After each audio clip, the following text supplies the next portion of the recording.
Unity is strength. Make we reason. Make we talk. If we see corruption in any shape or form, we're going to highlight it. Make we talk. Jeffrey Tavares represents yard and broad and the entire diaspora. As long as it affects the life of our nation, uncover the truth. Make we reason. Make we talk. And we don't care about no vumva viva va. No upper echelon. Nobody is not above the law. As long as it not help Jamaica. Make we talk. Make we talk. Unity is strength. Make we reason. Make we talk.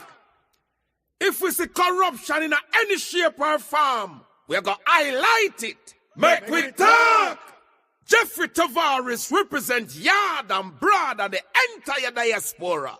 As long as it affects the life of our nation, uncover the truth. Make we reason. Make we talk. And we don't care about no vumva viva va. No upper echelon. Nobody is not above the law. As long as it not help Jamaica. Make we talk. Make we talk. Unity is strength. Make we reason. Make we talk. If we see corruption in any shape or form, we're going to highlight it. Make we talk. Jeffrey Tavares represents yard and broad and the entire diaspora. As long as it affects the life of our nation, uncover the truth. Make we reason. Make we talk. And we don't care about no vumva viva va. No upper echelon. Nobody is not above the law. As long as it not help Jamaica. Make we talk. Make we talk. Unity is strength.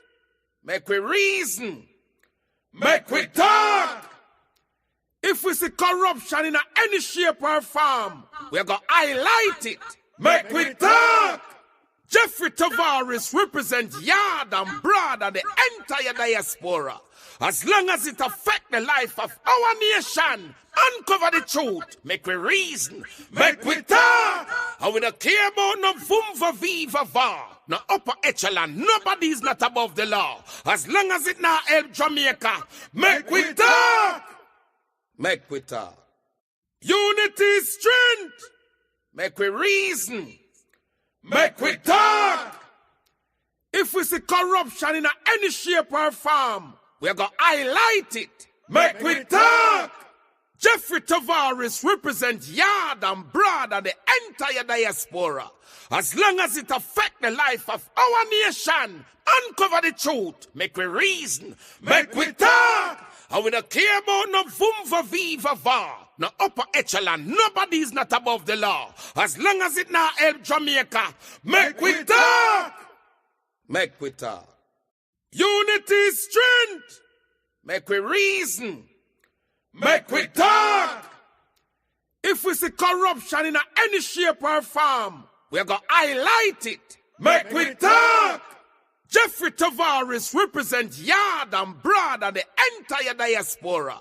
As long as it affects the life of our nation, uncover the truth. Make we reason. Make we talk. And we don't care about no vumva viva va. No upper echelon. Nobody is not above the law. As long as it not help Jamaica. Make we talk. Make we talk. Unity is strength. Make we reason. Make we talk. If we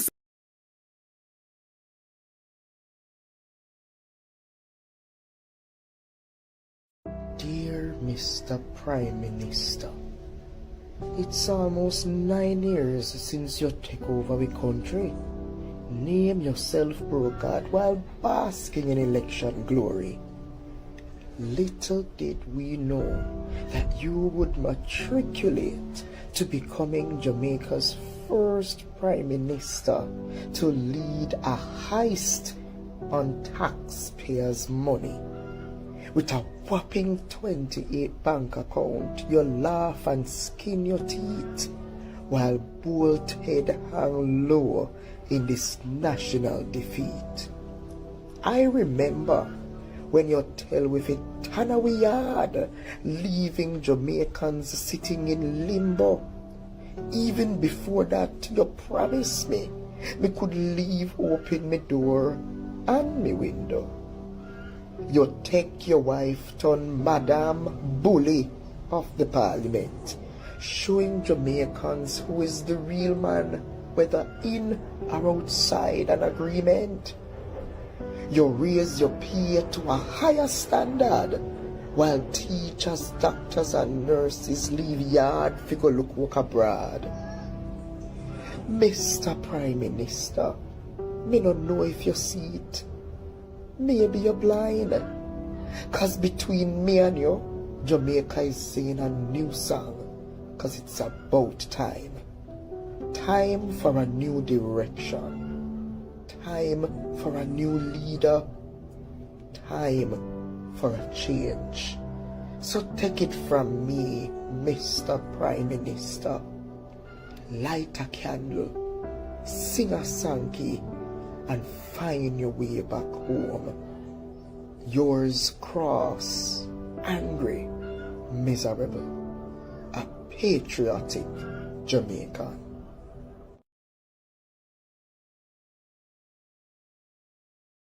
Indeed, a patriotic Jamaican. Welcome to the Mecca Talk program. We're listening, watching from around the world and the Eastern Caribbean. We're standing by to join Mr. Julian Robinson, who's going to be a special guest tonight. But tonight we have a special guest here. Remember to like, share, and subscribe to the Mecca Talk YouTube channel. I want to say good evening to Walking in Divine Purpose, who's already in the chat, holding things down. To all our viewers and subscribers, thank you all for coming on. Ladies and gentlemen, I have with me a special guest tonight. I hope we can put on his camera, because I want people to see him. I just played a video a while ago of a young man who is a patriotic Jamaican, a young man who stands up for this country, who speaks truth to power. And his video is viral. Mr. Mitchell, welcome to the Mecca program, sir. Unmute your mic and put on camera, please. Greetings. Can you? I'm currently at the hairdresser, so I cannot turn on the mic, but greetings, Jeffrey. It's always a pleasure to be on. Okay, because I know people wanted to see you, because everybody loved the video that you put out.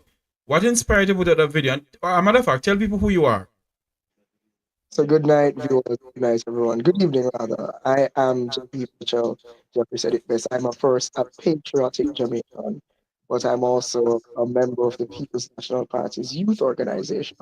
I also host a podcast known as Our Talk, which is on TikTok, on Instagram. And I'm of all these things, I'm a young man who's passionate about our country's growth and development, and more so its governance. So I think that's why I'm actually here tonight. So that's a little of who I am. We'll get to know more as we go on. What inspired you to make that video, though? Well, I just, it's like I tried what I was doing. Mr. Mitchell, hold on for me, please. You're going in and out. I don't know what's going on. Your signal is going in and out with you. Is it any better? Go ahead and try now. Go ahead. Is it any better now? Yes, a little bit better. Awesome. I have a room that I work with, and we pitch ideas in there. And I was saying, guys, I think we need to do something more like a summary of the Prime Minister's work over his 9 years, or his upcoming 9 years. And we started to pitch ideas of the things, the breaking things that happen in our democracy that we've never seen before. And, I have some really good people who I work with, like likes of Karen, Teddy Fabulous Woods. I have Shamar Francis, I have Lejean Reed. I have a very good team that put these ideas together, and I just really do the execution. I have a very good team that supports me in creating these.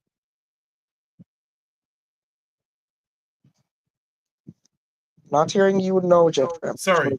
Okay. I'm going to play the video for those who do not know who is behind this video. I wish I could have shown your face, though. Or you can probably another video, but you can go ahead. Yeah. The gentleman who is behind this video is our guest tonight. He's a member of the People's National Party Youth Arm. And I want to play back this video again. Dear Mr. Prime Minister, it's almost 9 years since you take over the country. Name yourself pro-God while basking in election glory. Little did we know that you would matriculate to becoming Jamaica's first Prime Minister to lead a heist on taxpayers' money. With a whopping 28 bank account, you laugh and skin your teeth while bold head hang low in this national defeat. I remember when you tell with it Tanawi yard, leaving Jamaicans sitting in limbo. Even before that, you promised me could leave open my door and my window. You take your wife turn Madam Bully of the Parliament, showing Jamaicans who is the real man, whether in or outside an agreement. You raise your pay to a higher standard, while teachers, doctors and nurses leave yard fi go look work abroad. Mr. Prime Minister, me no know if you see it. Maybe you're blind. Cause between me and you, Jamaica is singing a new song. Cause it's about time. Time for a new direction. Time for a new leader. Time for a change. So take it from me, Mr. Prime Minister. Light a candle, sing a song, and find your way back home. Yours cross, angry, miserable, a patriotic Jamaican. A beautiful, beautiful, I would say a poem. It As a is. young man, pardon me, go ahead. It is. It's actually a letter to the Prime Minister. That's what the team calls it. Yes. As a young man growing up in Jamaica and what you see going on now, do you see any future for young people in our country? Well, Jeffrey, it's a touching topic, and what I'm about to say is sad, but it's true. And I'm from Majestic Islands. People normally know it as back to. And when you'd hear young people talk about having qualifications, but there are no jobs, and with your qualifications, whatever job you get, you're being underpaid, which results in you living hand to mouth and paycheck to paycheck, the Prime Minister's statistics will say otherwise. And when he brings statistics to the people of Jamaica, he hides the reality from them. And to your immediate question, is there a future for young people? Clearly, we don't see it. We don't see a future for young people. We don't see a blueprint that young people can thrive on. Today, the Prime Minister mentioned about gangs in his budget presentation, and that Mr. Mitchell, hold a minute for me. You're breaking up again. I don't know what's going on, but you're going in and out. is it any better? Try again. Go ahead now. Any better? Yes. Go ahead. Right. We saw even in his presentation today, he made some crazy comments. We still didn't hear much about the youth. We didn't hear about the upliftment of youth. We're still not hearing about any innovative policies or initiatives to uplift and encourage and re-energize the youth of Jamaica and our future. So I'm really worried. And again, it is sad, but it is true. There's not much that we're seeing as young people, and there's not much that we're feeling right now as young people. It hurts a lot to see that our country is the way our country is. And you listen to them speak about unemployment is the lowest in Jamaica's history. You're taking that. Again, it comes down to balancing some giving statistics rather than what the reality is. You know, Unemployment, I think the Prime Minister needs to dissect what he means, what employment is in today's Jamaica. Because if you're going to look at call center employment as employment, it just alludes to my point of underpayment. Because we have people with a lot of subjects, with degrees, with bachelors, who have to be working in call centers, being underpaid. And the work environment in call centers are just out of this world. So it's not, and we can't even say that Jamaicans are becoming more ambitious. I just think we are trying to find a way to live. We're trying to find ways to survive. And if the Prime Minister considers that employment and the unemployment rate falling, then there's a serious problem in Jamaica because we're not, and maybe they can look at this at a different point of view, but the people are not really formally employed. Most Jamaicans are on the hustle. Everybody's trying to find innovative ways how to make money, even if it's by making a YouTube video or a TikTok video or trying to go viral so that they can, every people are just trying to survive. If the Prime Minister considers it employment, then that's good for him.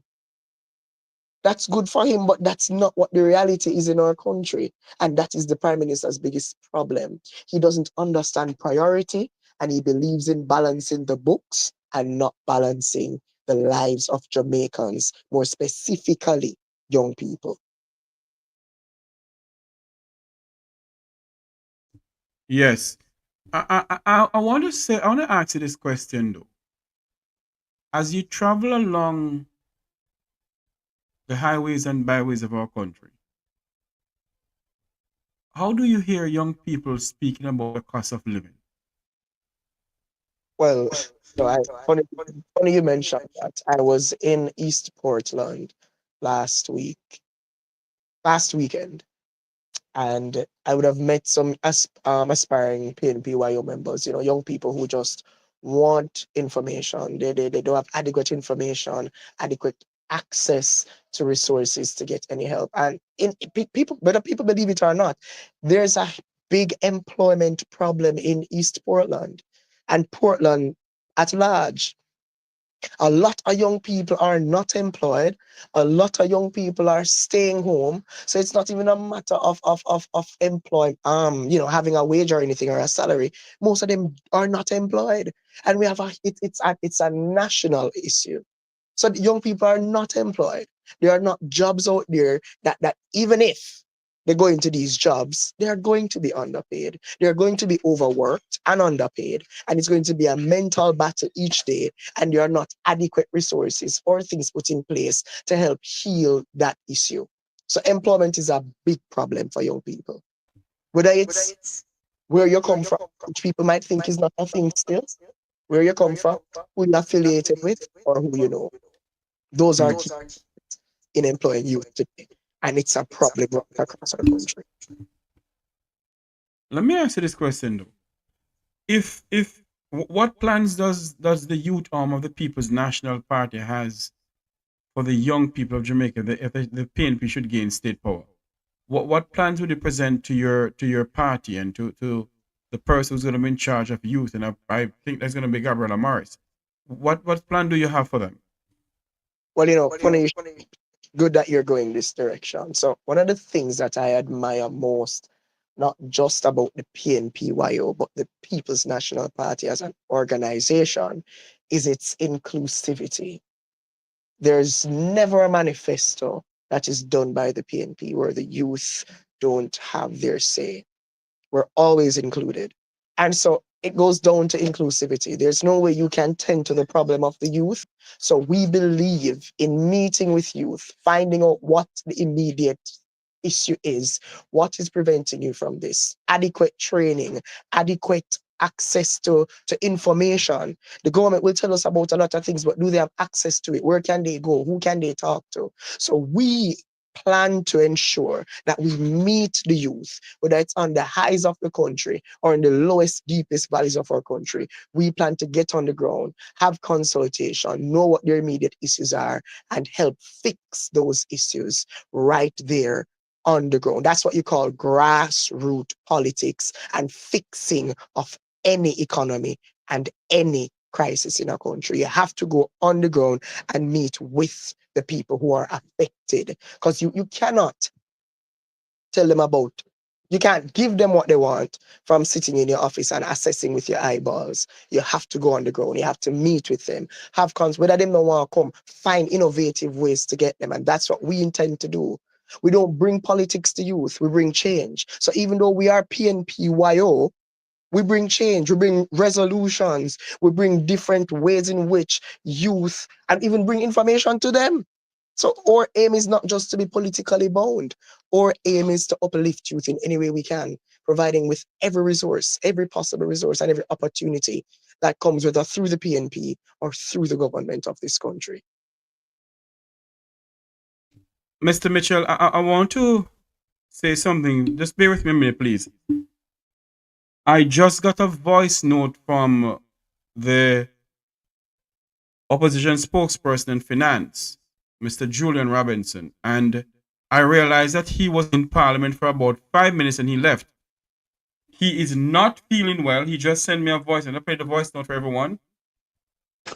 Hi, Jeffrey. This is Julian Robinson. I was scheduled to come on your program this evening to talk about our budget presentations and how we plan to improve the quality of life for all Jamaicans.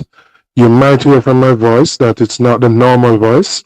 There's a cold and flu bug that is going around, which I seem to have caught, and I'm not in the best shape to do the show this evening. I commit to coming back on at a later stage when I'm a little bit better and stocking up on vitamin C and some other medicines so that I can recover quickly. So I just want to share that with your listeners and your viewers, and I'll be back in short order. So there you have it. Opposition spokesperson in finance, Mr. Julian Robinson, is not well. I realized it myself that he left the Parliament a bit early. And because he's having a flu, the bug is going around, and sometimes your chest start feeling away. So that's what we're having here this evening. Mr. Robinson won't be on, but he will reschedule to come on at a later date. But in the meantime, we have a young man who is, I wouldn't say filling in for Mr. Robinson, because he's not. A young man who is a part of the People's National Party youth arm, and he speaks truth to power. And I'm going to play his video once more, because his video, believe you me, when I heard it, I literally went on his page and find a way to take it off, and I did. And I've been playing it on my platform from ever since. And I want to play it once more before I ask him the next question about the youth in our country, Jamaica. Dear Mr. Prime Minister, it's almost 9 years since you took over the country. Name yourself brokered while basking in election glory. Little did we know that you would matriculate to becoming Jamaica's first Prime Minister to lead a heist on taxpayers' money. With a whopping 28 bank account, you laugh and skin your teeth while bolt head hang low in this national defeat. I remember when you tell with it Tanawi yard, leaving Jamaicans sitting in limbo. Even before that, you promised me could leave open my door and my window. You take your wife turn Madam Bully of the Parliament, showing Jamaicans who is the real man, whether in or outside an agreement. You raise your pay to a higher standard, while teachers, doctors and nurses leave yard fi go look work abroad. Mr. Prime Minister, me no know if you see it. Maybe you're blind. Cause between me and you, Jamaica is singing a new song. Cause it's about time. Time for a new direction. Time for a new leader. Time for a change. So take it from me, Mr. Prime Minister. Light a candle, sing a song, and find your way back home. Yours cross, angry, miserable, a patriotic Jamaican. Patriotic Jamaican indeed. Patriotic Jamaican indeed. My question to you is this. Based on all that you're seeing going on in our country, high crime, high cost of living, so on and so forth. Do you think that this administration has done enough in a sense of alleviating the youth from poverty and youth digging out their hand middle? Do you think they have done enough? To answer your immediate question, have they done enough to alleviate the cost of living on youth or any Jamaican? The clear answer is no. The clear outright answer is no. Again, we still have who have qualifications, but they don't have access to information or resources. If we should really assess the Prime Minister's tenure, his hype mostly is around GDP, the economy's growth, which he said 0.1% can name, and roads being sparse and reach. We've had probably one of the worst minister education under this administration. And what we're witnessing now with the Minister of Finance is probably the worst we've seen. We have also seen again where the priority of this administration has been, and it's been more so to play a blame game on the opposition and a blame game on the history of the People's National Party, rather than assessing what our real crises are in our country. So there's nothing really substantial done to uplift youth. There's nothing really substantial done in creating jobs. And there's nothing substantial done in moving the cost of living to ensuring that we're living, properly. We can afford food and we can, when we pay done, we still can have a little money to buy our drinks. That's not what's happening. That's because it's not their priority. Their priority is the middle class and the upper class to be maintained, while the lower class stays dependent and stretch out their hands. As a young man, listening to the budget presentation, and it's a long extended budget presentation, I've been watching budget debates in Jamaica for many years, from Michael Manley, Edward Siaga, and I've never in my entire life heard such a long, extended budget debate. A presentation given by a prime minister in which he spoke about the FinSAC era. And I'm trying to say to myself,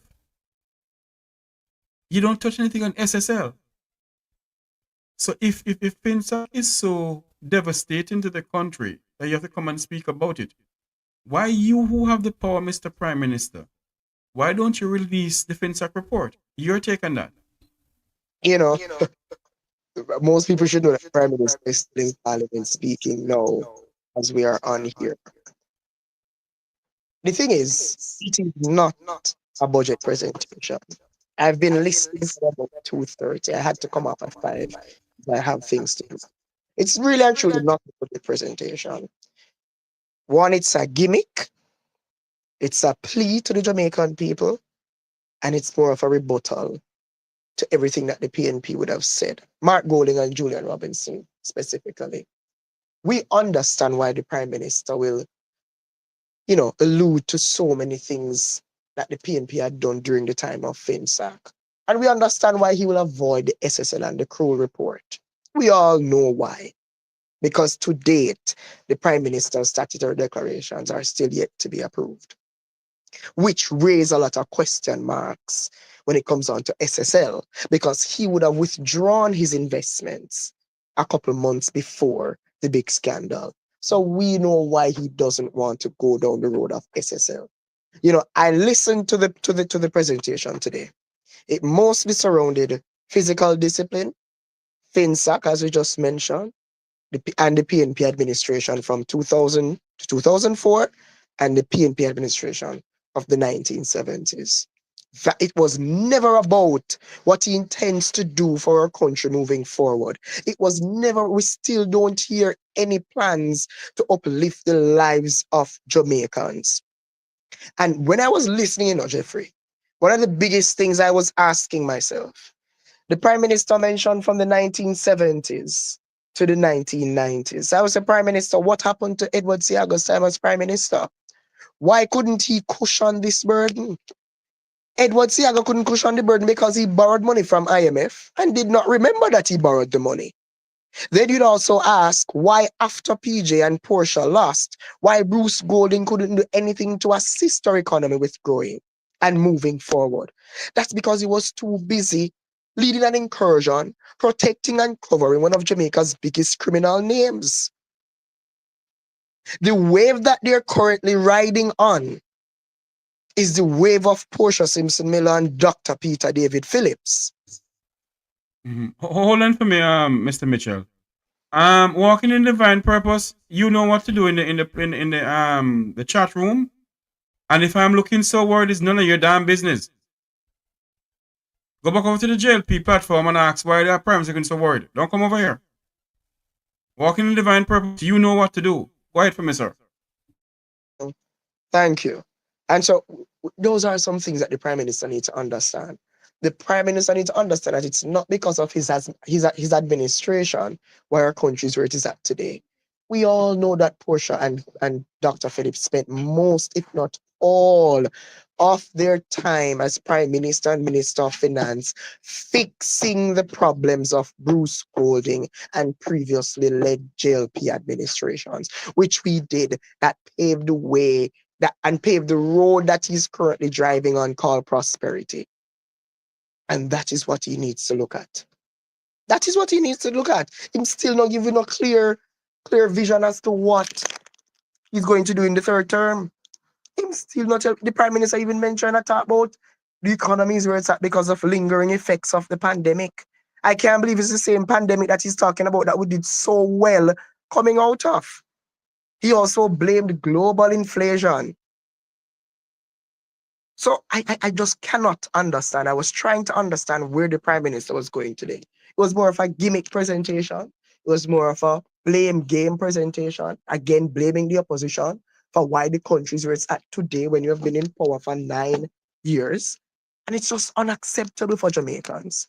It's not a comrade standpoint. It's a Jamaican standpoint. What Jamaicans were looking for today from the Prime Minister, we just did not get it. It was a big swing, but it was a big miss.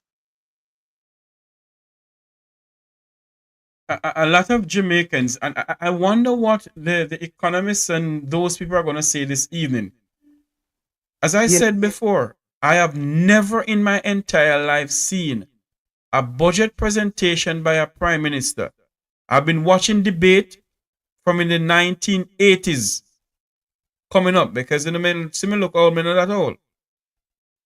From the 1980s coming up, I've never heard Edward Seaga nor the late Michael Manley give such presentation. You know, I mean, this is the longest presentation I've ever seen. And it's drawn out and boring. There's nothing of substance. You're repeating what happened on the FinSac. What new ideas are presented to the Jamaican people? If you're saying that the economy is so good, so why don't you come out and speak about the good economy that you have? Mr. Mitchell? Exactly. That was basically my take. If your economy is doing, if the JLP has done so many great things since you took office, why you don't talk about those things? Why you come in and just made your whole presentation about the PNP? Why? No substance, no true real budget presentation, because that's not a budget presentation. And I'm telling you, you mentioned the economist. I'm looking forward to them, you know. But you have to understand, Jeffrey, that they're still living in his Jamaica. So what we may expect from them, or what we heard, we may not even hear them comment on it, because we're living in Bro God's Jamaica for now. So you can't expect too much from them, but we'd appreciate some honesty and transparency with their review of the presentation.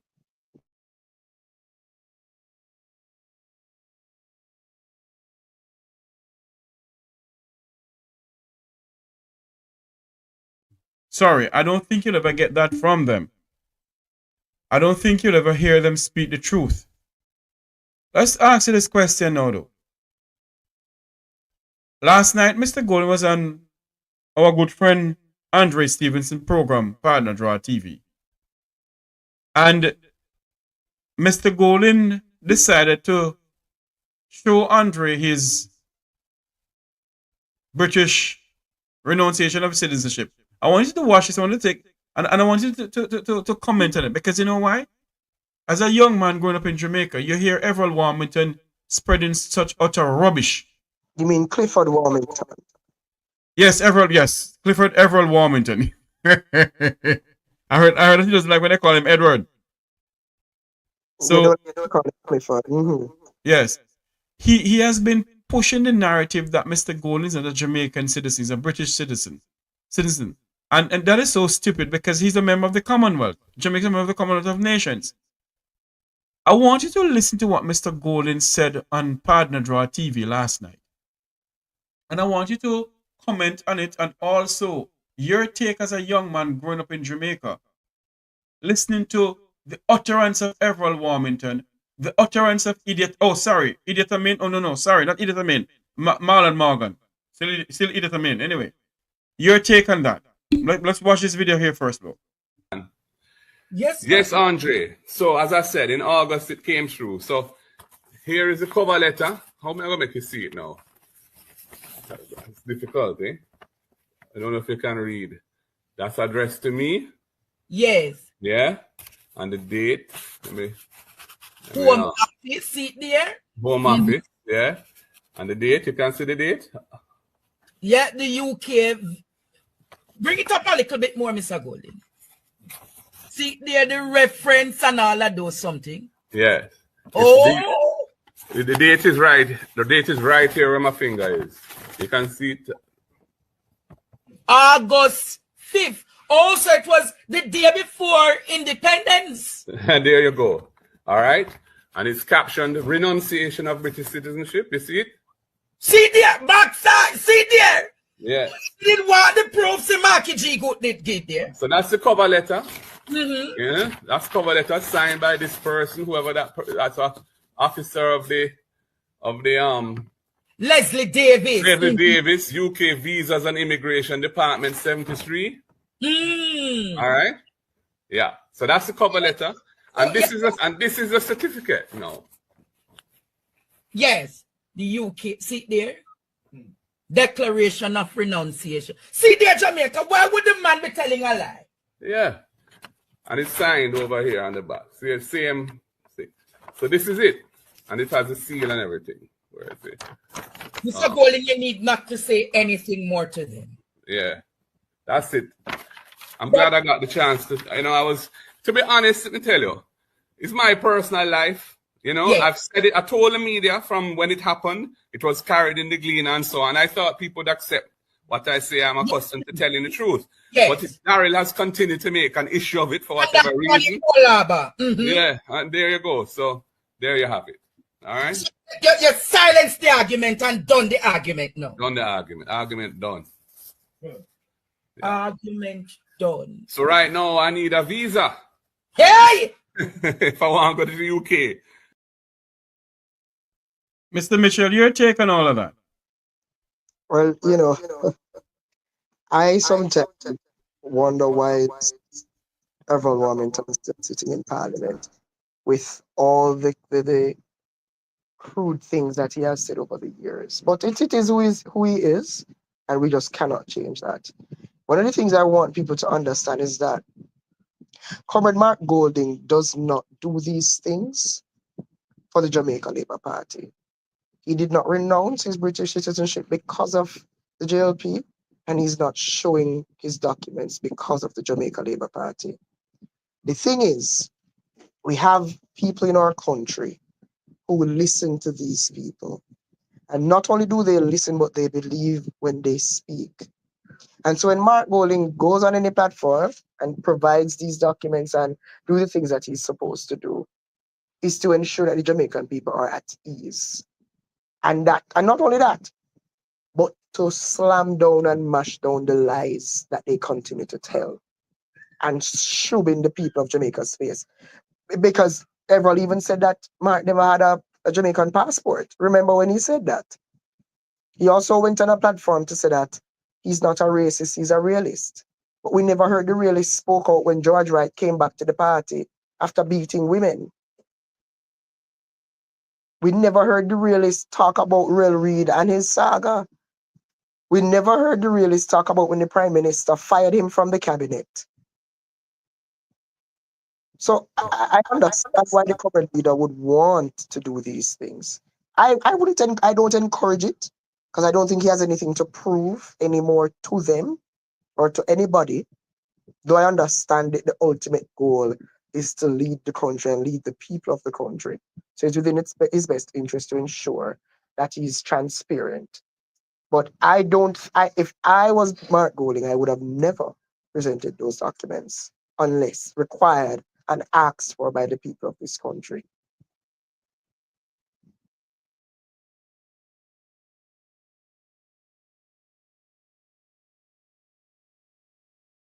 You're muted.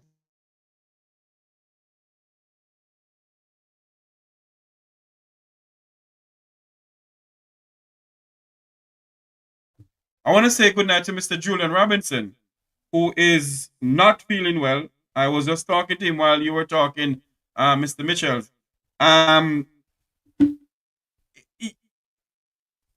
You will listen to our Everall Warmington. He came out against women, and he bring this race thing and this banana boat thing. A young man growing up in this country. You know about the slavery of our ancestors and where they have come from and how they enslave us. And for a member of parliament in the Jamaican parliament to be uttering such things out of his mouth, such racist things out of his mouth, what sort of message are he sending to the young people of this country? It is just distasteful. It is distasteful and it is embarrassing. And for a country with where we're coming from, with a motto like the one we have, being out of many one people, one must understand that we in Jamaica we have a lot of different cultures, we have a lot of different descendants. We understand that. And when children go to school, they learn about the different ethnic groups and they learn of where our Jamaican culture comes from. And when he's doing things like this, he's just contradicting what they're learning. So that means that we should never have a Michael Leachin leading any banks in our country. That means their good friend Bush Stewart should have never owned so many lands and operating so many hotels in our country. The Mr. Chins that we know downtown operating these businesses, providing, employment to Jamaicans. We should eradicate them. They should not be in any form of leadership or any, or leading anything in our country.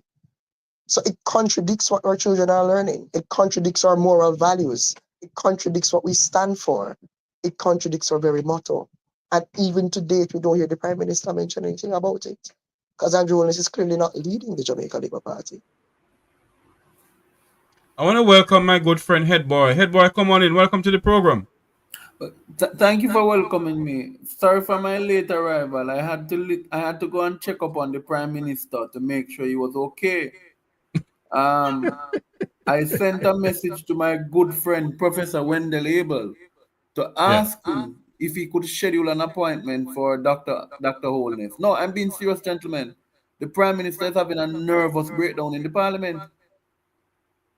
Listen to me. I think it's the longest budget presentation in the history of this country given by a Prime Minister.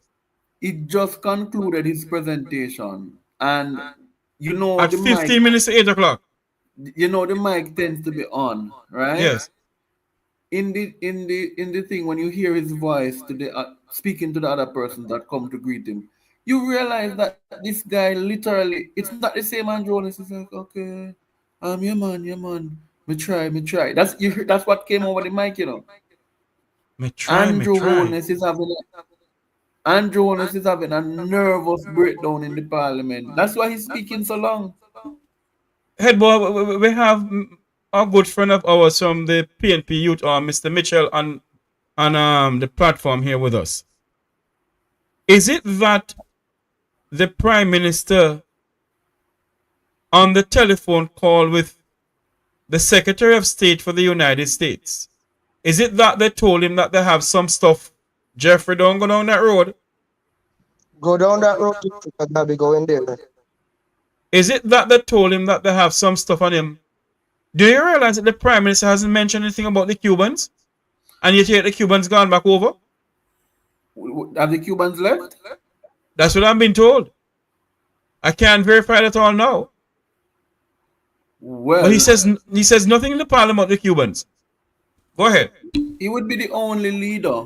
Let me say this. Andrew Holness would have broken ranks out of CARICOM. They just had a send-off party for comrade out of Trinidad, Keith Rowley, right?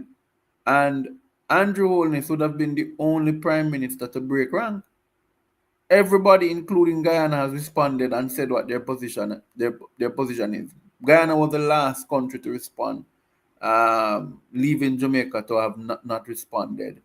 But I'll say to you and your listeners, and I greet Comrade Mitchell as well, I'll say to you and your listeners, Jeffrey, this has to do with, you see, when you are, let's just be straight, the Prime Minister has 28 bank accounts that speaks to him having money.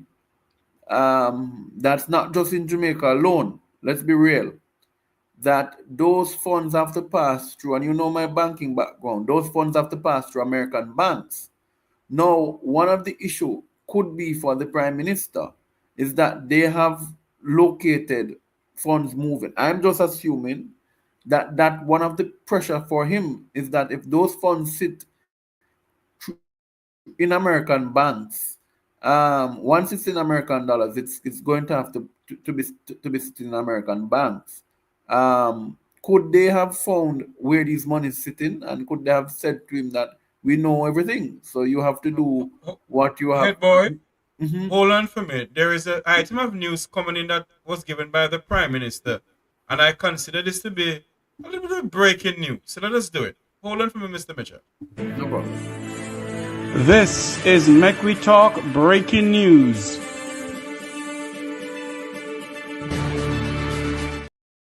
In the Parliament a short while ago, Jamaica's Prime Minister who has given the longest budget presentation in Jamaica's history, has announced, as of June 1st, the national minimum wage is going to move from $15,000 to $16,000 for a 40-hour work week.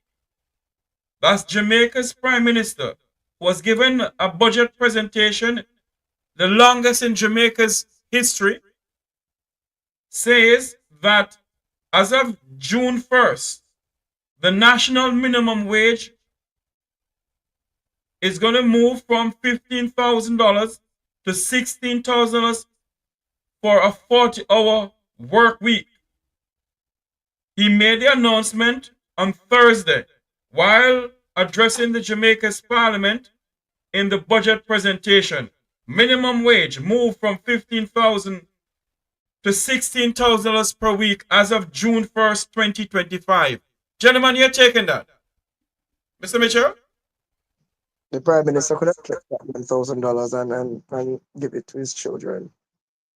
That is still not moving the needle at all for Jamaicans. And if he waited 6 hours in his speech to tell us that, if that's the surprise, he could have kept it. The thing is, again, the Prime Minister doesn't understand the immediate crisis of our country. He does not understand that we're still living hand to mouth. We're still living paycheck to paycheck. We're still in a low wage, low growth, low tech economy. And that is what needs to be addressed. These things are not sparking any attention to nobody and nowhere at all. So he could have kept it. He could have kept it.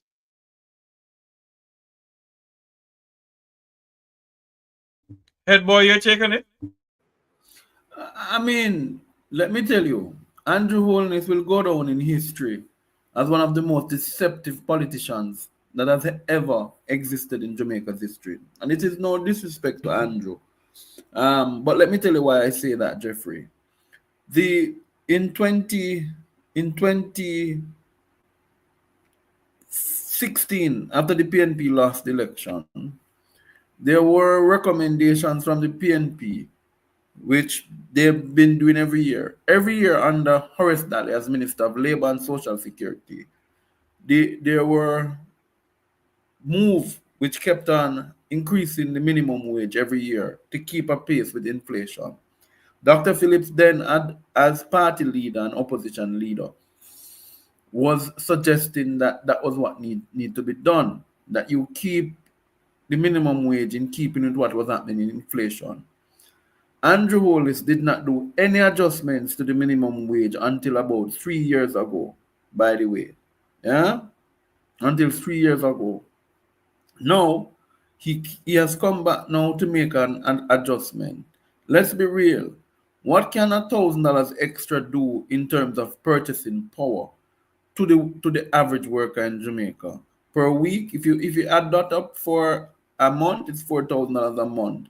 That can a box lunch in Jamaica right now, I'm told, is about a good box lunch going to take you $1,000, yeah, or $1,200. So Right. the truth be told, what impact will that make on the average worker? It will not necessarily impact them. Yeah? So the truth is, these are signs of a desperate administration. It's a sign of an administration that's actually on its way out, and they are willing to do every and anything to stay in power. Not to take away from the point, Jeffrey, as it was raising earlier. That is why the Prime Minister stood and spoke for such a long time. Let me tell you something. Me a town man, me grow a town, but me after me went St. Mary go live in the country, I adjusted so much to the country life that I loved better. In the country, when you alone live for your yard and you come out a road, you talk till thy kingdom come and you don't want to stop. Yeah? Because you have problem a yard. You know, children, they used to say when children don't want to go home, you check them, they might be having problems at their home. I am suggesting that the Prime Minister, not that he's having problems at his home, but look at his face. Jeffrey, zoom back in on the Prime Minister's face. You have known Andrew, you see that face? This is the man is worried. I'm telling you from a psychological point of view. I am not professing that I know the Prime Minister that well, but when the Prime Minister run around Mona Dam, I used to run around the Mona Dam too. Mm-hmm. And this is not Andrew Holness that I know. His jacket, look at his jacket. This is not Andrew Holness that I know. He's under a lot of stress. You can see that in his face. I know when they're doing budget presentation, you stay up all night and you try to get everything correct and whatever. Yes, maybe he didn't get enough sleep. But when you look at him when Mark Golden was given his presentation, it's the same with the Prime Minister. Look, there is something wrong with the Prime Minister. Something is not right somewhere. Yeah, it's obvious he's going through. But let's be real. Let's be real. The Prime Minister has created his own problem, right? As my granny said, everywhere in town, Maka took him. Because nobody told him to carry the Integrity Commission to court. Nobody told him to can't have his integrity filing certified. And the Cuba situation that he finds himself in now, which, by the way, he will be the only, should this story be true, he would be the only Prime Minister that have broken ranks with CARICOM. You hear me say the only Prime Minister that has broken ranks with CARICOM on this matter. And we must let our listeners and our viewers know. It is unconfirmed report. We cannot verify if the Cubans are back on Cuban soil. We cannot verify that. Mr. Mitchell, your take on it. You haven't heard anything on the Prime Minister appointed to the Cubans. Your take on that. Well, I'm privy to some groups and conversations. It has been said that there's some movement. There was a movement today, so chances are they're heading back today or tomorrow. But don't you think? Sorry, go ahead. So we know where the Prime Minister stands in the issue clearly, but in terms of them leaving, I would have received a message today that they're on their way out. Basically, they're on their way out. It's pretty embarrassing, and it just shows that the Prime Minister is willing to protect himself over the best interest of our country. And we've seen it countless times, so I'm not really surprised. But that's what's happening. That's what I've heard so far. Head boy.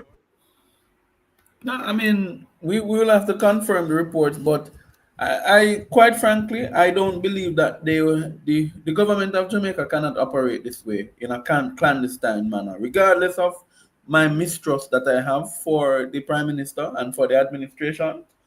I'll give them the benefit of the doubt that they would never operate in a clandestine manner. A Nicodemus by night approach to move the Cubans out of here. Might I remind us that some of these Cuban doctors have already become spouses of Jamaicans, or either by common law or by marriage. And so there can be legal implications in how one proceeds in repatriating them to Cuba. So, it is, for me, I will wait until I've heard some news from out of the Cuban community itself. I actually was trying to see if I could get a message today to the Cuban ambassador, whom I have a very good relationship with, through somebody I know that knows them very well. I mean, to the Cuban embassy for confirmation to see what was the reality happening with the situation. But until then, I reserve my comments. But to say, I don't think the government could be out of its wits and out of its rockers. But Mr. Mitchell and Headboy, one will think that the Prime Minister will address the Jamaican people pertaining to this. It is a hot topic. It's a very sore topic. The Prime Minister of St. Vincent and the Grenadines came on Jamaican soil, and he has said what he said. Why is it that this Prime Minister hasn't said anything about it? What is going on? Not only the Prime Minister of St. Vincent, we heard Mia Mottley, who is the president, I believe, or Prime Minister of Barbados. She came out and she said that she's willing to lose her visa for it. I think, I don't want to sing for the Prime Minister, and I don't want to assume what is happening, but it is clear that something is happening. It's clear that if he should ever make an independent decision for himself and for the people of Jamaica, it looks as if his life will be in jeopardy, or his reputation. There must be something that they're holding over him, why he cannot stand on his own or make bold decisions like our neighbors. Normally, Jamaica would normally lead these conversations. Jamaicans or leaders normally lead these conversations. We normally ensure that we're at the forefront. And this, I don't know, Jeffrey. I really don't know. I'm not gonna try to think for him. Nor am I going to try to create any excuses or any You know something, and I'm gonna play about the voice note that Mr. Robinson just sent to us. You know something? I have been talking to former Jamaican ambassador to the United Kingdom, Ambassador Luma Samba. She came on this platform already, and she said on this platform that partly every country in the entire world, when it comes on to certain issue to be voted on in the United Nations or wherever, they will call and say, what is Jamaica's position on it? And for the Prime Minister of this country, who CARICOM look up to Jamaica, for him not to say anything about the Cuban issue, it begs to ask the question, what is really going on at Jamaica House and downtown Kingston at the Foreign Affairs Office? Is it that I know for a fact that when it comes on to certain issue, the diplomacy must reign? Is it that they're working the diplomatical channels and they're not gonna say anything about it? But the Jamaican people need some answers, Prime Minister. But Jeffrey, Yes. let us be real. Diplomacy in what? CARICOM has adopted a position. CARICOM's position is, we are not going to be intimidated or be bullied by the United States in taking decisions in relation to the Cuban matter. The entire CARICOM has adopted the same position. So what diplomatic position can Jamaica be working out? Accepting that Jamaica is doing the same thing like what it did when it came on to the Commonwealth Secretary situation by putting a candidate when CARICOM says, no, we're back in Baroness, Scotland. And with the same situation in Venezuela, when CARICOM says, no, we are going to recognize Maduro as the duly elected leader, having been elected by the people of Venezuela, and Andrew Holness and Kamina Johnson says, no, they're recognizing Guaido, and send the monies from Petrojam to Guaido. Yeah? Let me make this clear and to your listeners, Jeffrey. Andrew Holness and Kamina Johnson Smith will go down as the worst colossal failures in terms of Jamaica foreign affairs policy. And to be honest, what is the purpose they serve now? Knowing that he has no respect in CARICOM. You get me? And not only that, if the People's National Party, or when the People's National Party should gain state power, one thing I know, that whosoever Mr. Golden named as Foreign Affairs Minister and Junior Foreign Affairs Minister, they have a lot of work to do to mend Jamaica's diplomacy in CARICOM and around the world. They do. Because this is I believe that the Minister of Foreign Affairs is the worst Minister of Foreign Affairs this country have ever seen. That's true. So go ahead. We will have, again, it's not just in foreign affairs, right across the ministries. But when we get into power, I think the only way we can actually do some work is if we're in power for 2 terms, where we can spend 1 term cleaning up their mess and the other term to get real work done in our country. Because there will be a lot of cleaning up to do. And I know that we're ready, but I hope Jamaica is ready for us to not just clean up, but also do and make right decisions that will ensure that we benefit. Anyway, gentlemen, I have to run. I have another meeting to attend. Before you go, do you believe that if the People's National Party should gain state power, do you believe that the Mr. Golden should order forensic audit into every single government entities? Well, come on, that is the big question. It will have to take place. But that's what we saw in the KSAMC when Andrew Swady became mayor. We did an audit immediately and we found out all that has been happening with no explanation.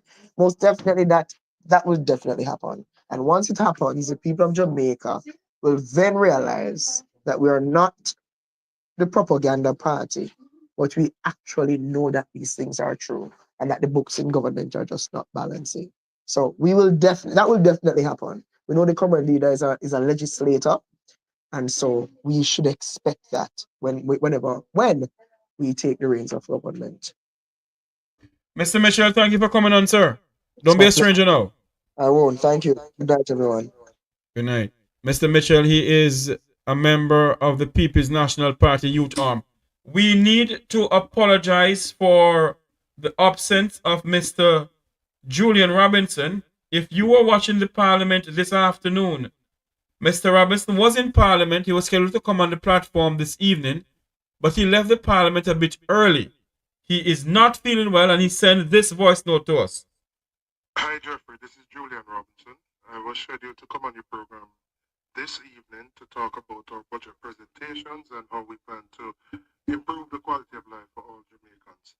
You might hear from my voice. Oh, Lord. It's not the Julian Robinson. Sorry. Hold on for me. Not hearing anything. Sorry. Oh, Lord. I thought I had anything there. Hold on for me, please. Let's play back this again. Let's go. Hi, Jeffrey. This is Julian Robinson. I was scheduled to come on your program this evening to talk about our budget presentations and how we plan to improve the quality of life for all Jamaicans. You might hear from my voice that it's not the normal voice. There's a cold and flu bug that is going around, which I seem to have caught, and I'm not in the best shape to do the show this evening. I commit to coming back on at a later stage when I'm a little bit better and stocking up on vitamin C and some other medicines so that I can recover quickly. So I just want to share that with your listeners and your viewers, and I'll be back in short order. There you go. I want to say thanks to Mr. Robinson for coming on. sending us this voice note, and I hope he gets better soon. Head boy, back to this minimum wage. The Prime Minister said that minimum wage will be raised from $15,000 per week to $16,000 per 40-hour work week. He made the presentation in the Parliament this afternoon that Jamaica's minimum wage has risen to from $1,000. Well, $1,000 went on to it because it's $15,000 now, so $1,000 went on, so it's now $16,000 effective June 1st. What can $16,000 do for Jamaicans now, head boy?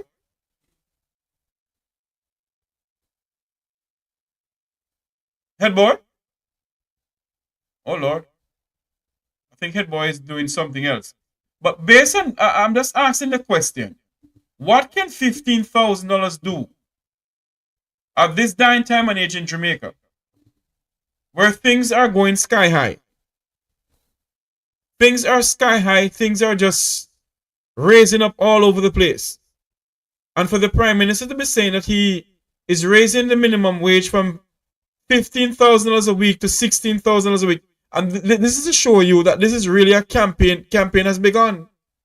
This is election speech from the start to finish, and the campaign has begun. $16,000, while their salary has increased to 300%. $16,000. Rent and light bill. You know, I wonder sometimes what is next in this country. I really wonder what is next in this country. How on earth can you believe that that can help the Jamaican people? It can't. Head boys, are you there with us now? It can't. It can't help the Jamaican people. We're going to take a quick break. We got to get something out of the way here. We're going to take a quick break. Do not go anywhere. We're going to take a quick break. Please do not go anywhere. We're getting a telephone call in from somebody who is in the high up of the Parliament. Just a moment for me, please. Within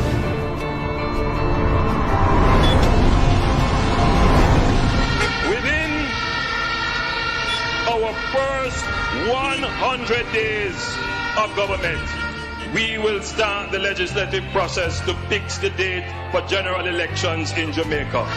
So no government will be able to come and make false promises and hide the truth and tell you half-truths and trick you into voting for them, and then when them win, them throw on poison for you. 100 days to fix election date. Still I wait for the promise to fulfill. One broken promise after another. Laughable, as we say. None of your promise not fulfill yet, bossy. So there are we. Within the first 100 days of our government, we will start the legislative process to institute impeachment proceedings in Parliament. This will add another layer of protection of the Parliament to ensure that only members of unquestioned integrity sit in the Parliament. All ministers under the new Jamaica Labour Party government will be given a job letter. That job letter has a timeline of 2 years and 6 months with key performance targets which are agreed upon by the cabinet, focused on two things: economic growth and job creation. Andrew, you need to do what you said from 2016. You say you're going to put it on paper. Say anything you put on paper, the MP have to work with it. So you need to do it now. Because I feel like, say, when you do that, the MP will do them work and we will see work done in the community. Within the first 100 days of government,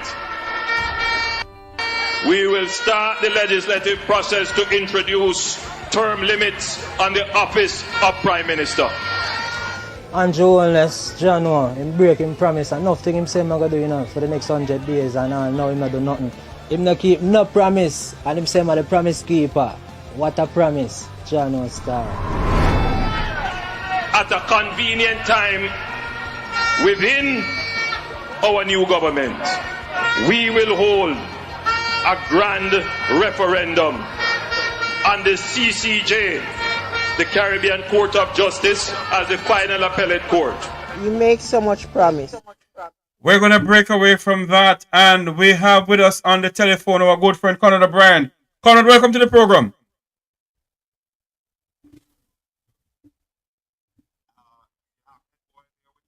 You're very low. Why are you so low? I don't know why you're so low. I can hardly hear you. Yes, but you are very, very low. Yes. Can you hear Conrad, listeners, viewers? You're very low, Conrad. Hold on for me. Hold on. Oh, it's from your end. My end. Hold on there. Go ahead now. Any better? Much better. Alright, good. Now, Jeffrey, heal the man, Ed Boy, and to the listeners and viewers. Now, Jeffrey, everything coming back at me. Alright. Is it much better? Yeah. No, same way. Coming back at me. What's going on? It's not from my end. Boy, I don't know if them see. Yes. Let me try and navigate. Jeffrey and viewers, listeners, Ed Boy, listen to me. I have seen a few budget presentations. And just like I saw Mark Jefferson Golden on Tuesday, yes, and I scored him 10 out of 10 because I believe it's one of the finest presentations that I've seen in my time of watching the budget debate, what I saw from Mark Golden. Today, this 5.5 hour marathon, we have to go down in history as one of the worst meandering presentation for a prime minister. And immediately off the bat, I can tell you, I cannot honestly give the prime minister anything over 2.5 out of 10. And I'm being very, very generous. But I'm being extremely generous. Conrad, would you say that this is the longest budget presentation given by a Jamaican's prime minister in history? Certainly, I will have to do the research, but off the top of my head, I would be prepared to say yes, or it is certainly right up there, you know. But Jeffrey, when you listen to the prime minister, you believe it's a man who don't even recognize that he is the prime minister for the last 9 years. Because we will be doing this. This is to come. This is to come. Absolutely nothing. As a matter of fact, the biggest chunk of the prime minister's presentation is Michael Manley and the PNP legacy, which is the National Housing Trust. You know what is insulting and embarrassing, Jeffrey?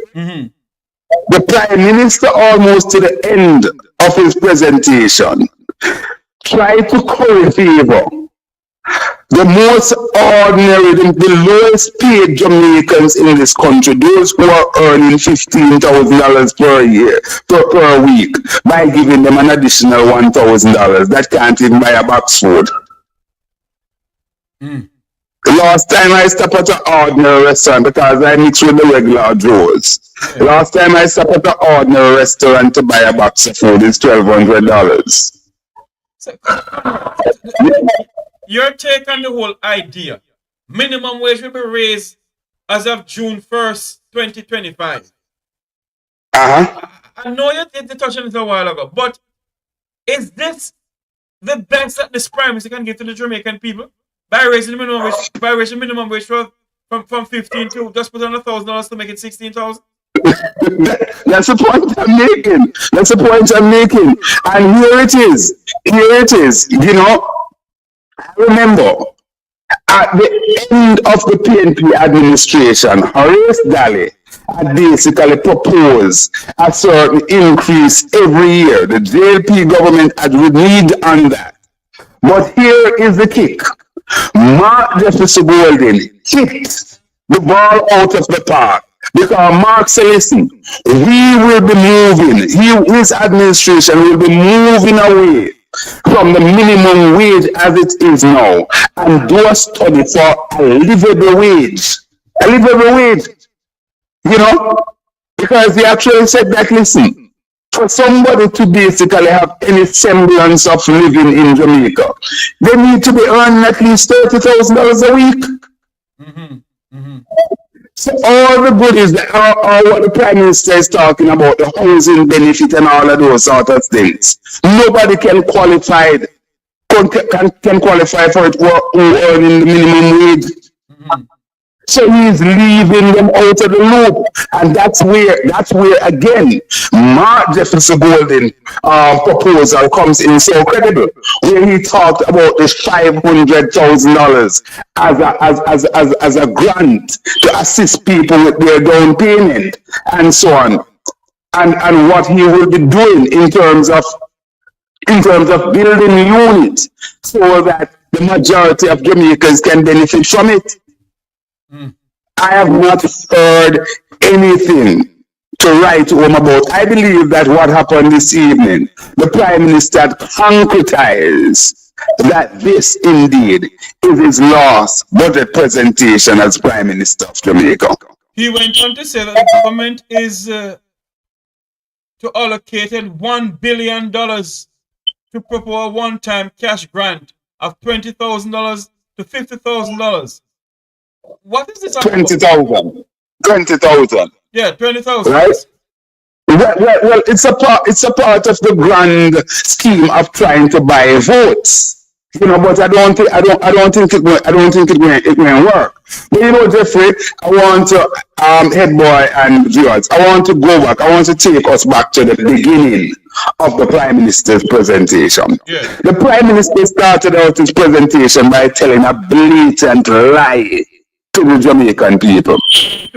When he talked about Bruce Golden and the JP fix the economy or fix anything, the fact of the matter, and let's just remind Jamaicans, Portia Simpson Miller, Portia Lucretia Simpson Miller, the most honorable, the girl had to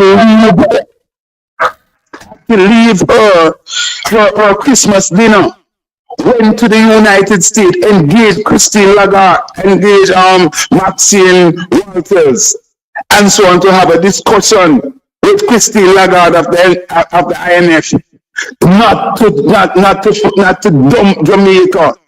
People were asking, is Jamaica still around? Jamaica still on the map? And Portia Simpson Miller and Dr. Peter Phillips basically did the heavy lifting. Remember that when the JP left government, they could not even take a test, let alone to pass it. And Andrew Holness stood in the parliament, or stand in the parliament this afternoon with a straight face, telling the Jamaican people one bag of baloney, telling lies.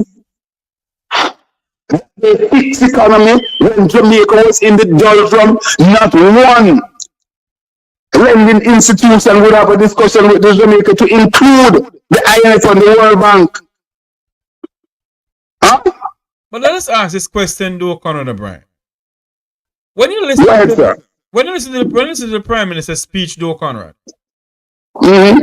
he went back as far as in the 1960s for 2026 presentation to the Jamaican people.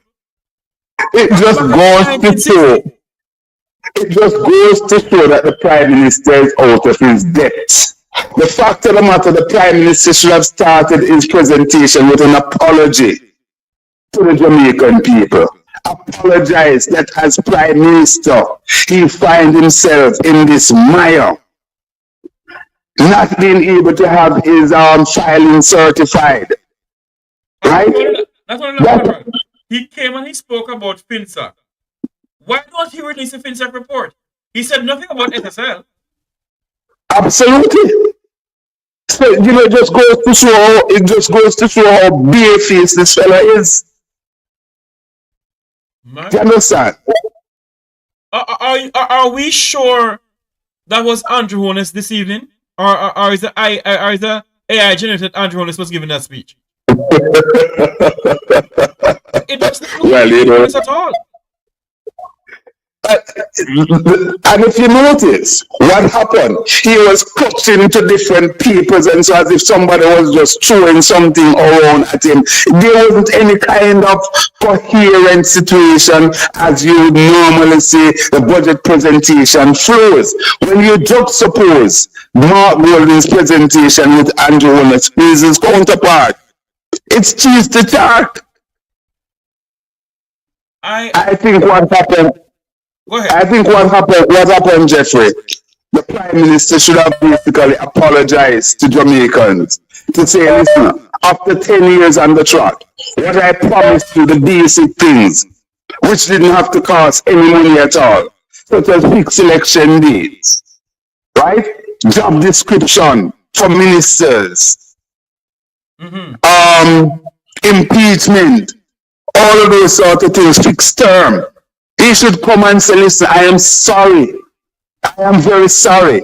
You know, but I had a change of heart, something. But for you to come and don't even acknowledge that, apologize. Like, listen, I promise you that you would sleep with your windows and door open. I promise you 5 in 4.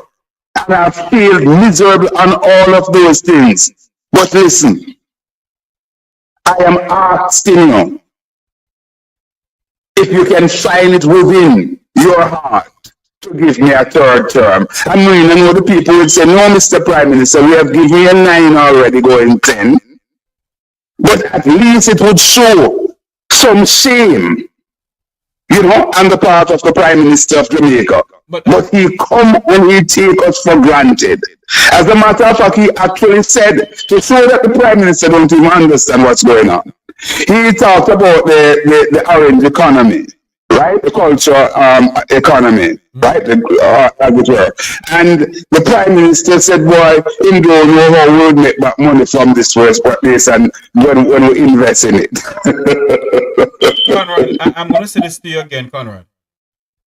When you look on the Prime Minister's face, I'm saying this to you. No, I know, and you know, Conrad, that when you're preparing for a budget, it's a very stressful thing you can prepare for. I know that. But looking at Jamaica's Prime Minister this afternoon in the Parliament, that is not the Andrew Holness that we know. I tell you something, Jeffrey, as we speak, and you know, I am saying to the persons who are saying this to me, no, and I am really rebuking that thought. But I just say it nonetheless. People are saying that, listen, Mr. Holness must not be allowed to be by himself. Because, you know, he probably could really damage himself. So people, at all times, someone should be in his company. You know, they use stronger language. Oh, Lord. But I am being quite measured. Oh, Lord. Is it gone that bad, Conrad O'Brien?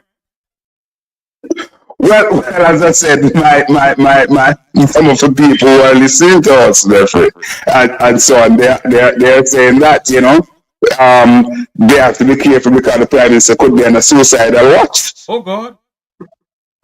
For those who are just joining us, we're supposed to have Mr. Julian Robinson tonight, but Mr. Robinson is not well. He came down with the bug, the flu. He apologized sincerely to us. He sent us a voice and apologized to us.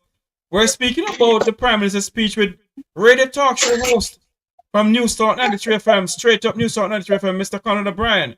And Conrad is talking to us about the Prime Minister. I keep on saying to Conrad, that's an AI-generated Prime Minister we saw there speaking tonight. That's not Andrew Holness. You know, Jeffrey, I concur with you. But hear me. The truth is that since the Prime Minister is trying to G up the thing and he's basically saying that, listen, I have some things under my belt and so on.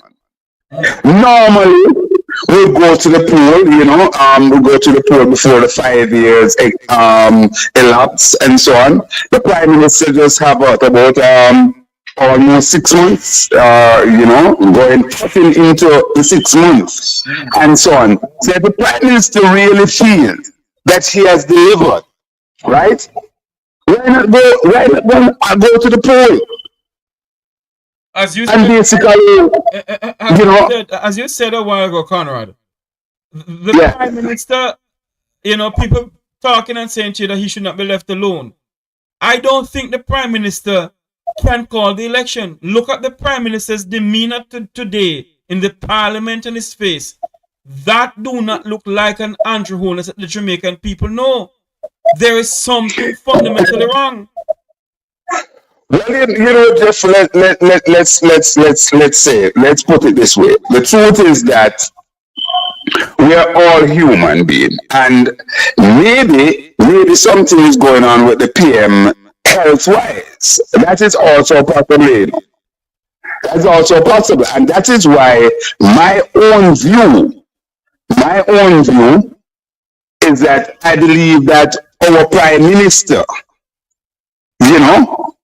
our Prime Minister should really publish his health record.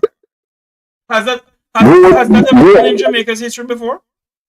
Well, I don't know that it has done. I know that in the past you have people call and PJ and PJ normally used to put out something to say this is his condition and so on, but it's not mandatory. And few, but I am basically positing the view that we should have that enshrined, that we get a clean bill of health from our Prime Minister every year, because we know that the job is stressful and so on, and we have seen where certainly within recent time the PM doesn't look himself at all.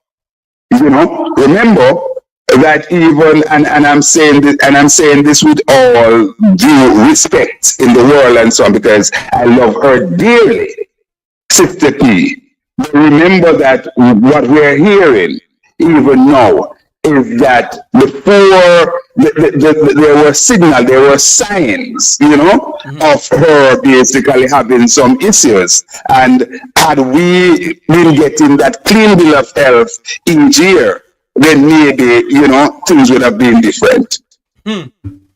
Wow. Jeffrey, I'm going to call it as I see it now. I speak truth to power no matter who the guy is. True. You know what I mean?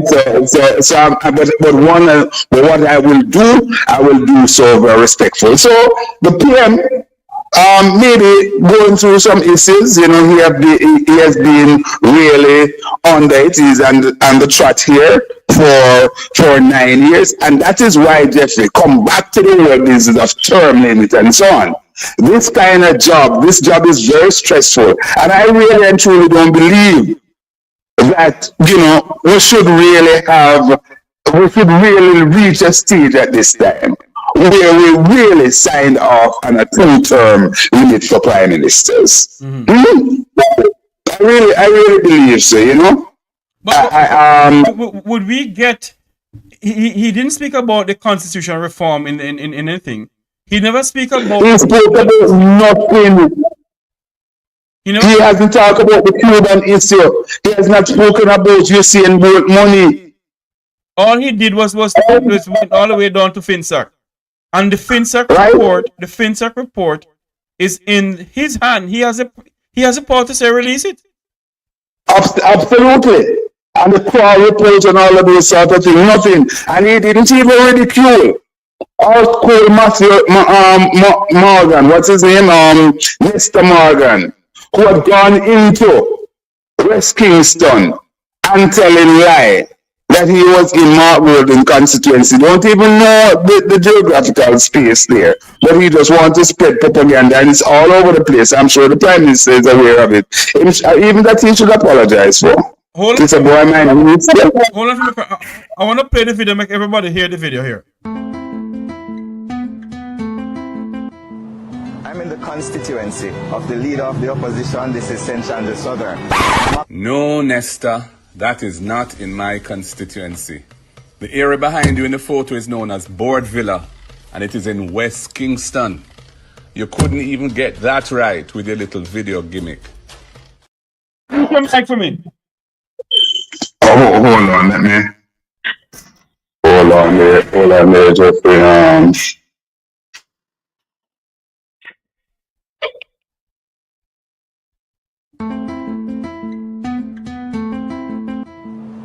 in the constituency of the leader of the opposition. This is St. John the Southern. No, Nesta, that is not in my constituency.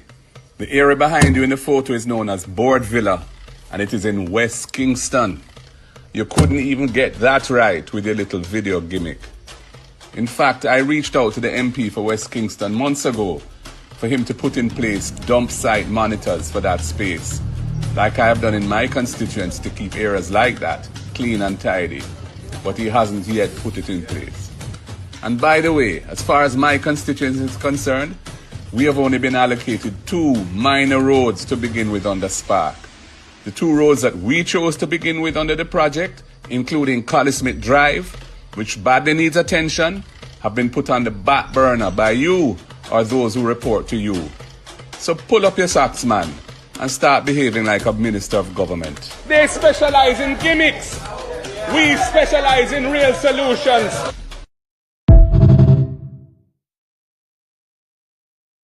Oh my God. Conor Bryan, come on back in here.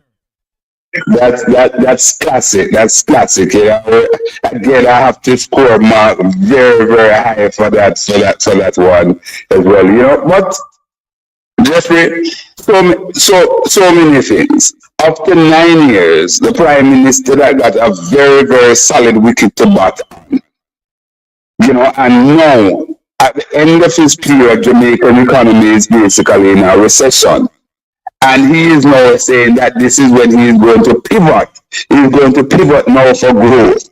When he, as Mark Golding pointed out to us on Tuesday, this blame must be laid squarely at the Prime Minister because he take on the Ministry of Growth and whatever else that monster ministry there, you know, that he take on. He recruited people like Michael Leachin, Arbin Hill, who will later become minister and living higher off the hog.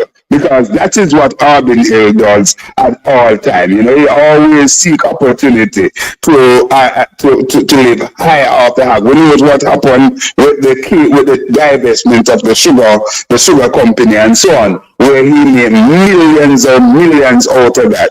And, you know, he then became a minister of government and so on. So he continued to live higher off the hog with nothing to show for it because he's in charge of investment. And where is the investment? Remember now, you know, Jeffrey, that we have seen a massive decline in foreign investment coming into Jamaica under the Jamaica Labour Party administration. Yes. The other thing,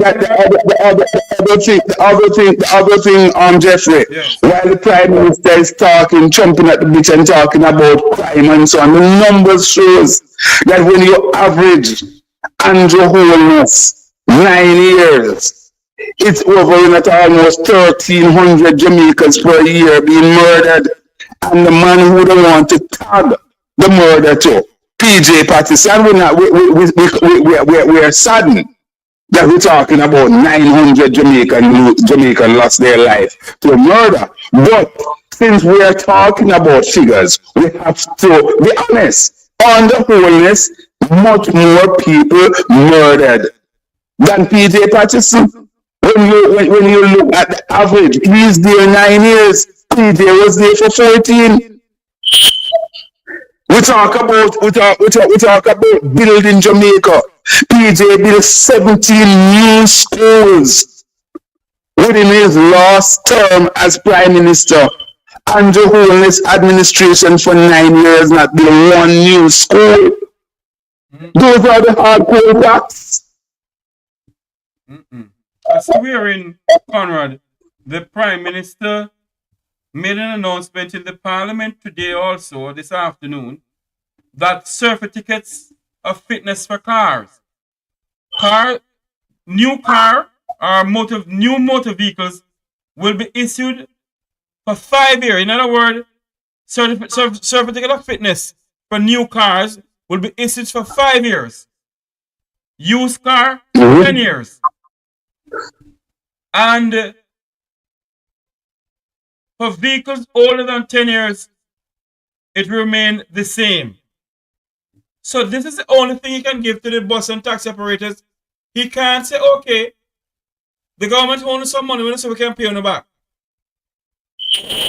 Nothing like that. Hold on, Jeff, because to be honest with you, I did not get the part with the license, you know, the license or fitness, which of them? Fitness. The license, the fitness? Fitness. So he's saying that what happened rather than passing your car every year now, yes. If it's a new car, then that fitness would be valid for 5 years? Yes, that's what he said.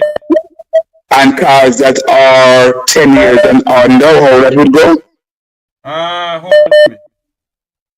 Hold on there for me. Where it is? Hold on. I'm still on the road. Hold on there for me. And Conrad, I have so many people calling in. Hold on. Don't move.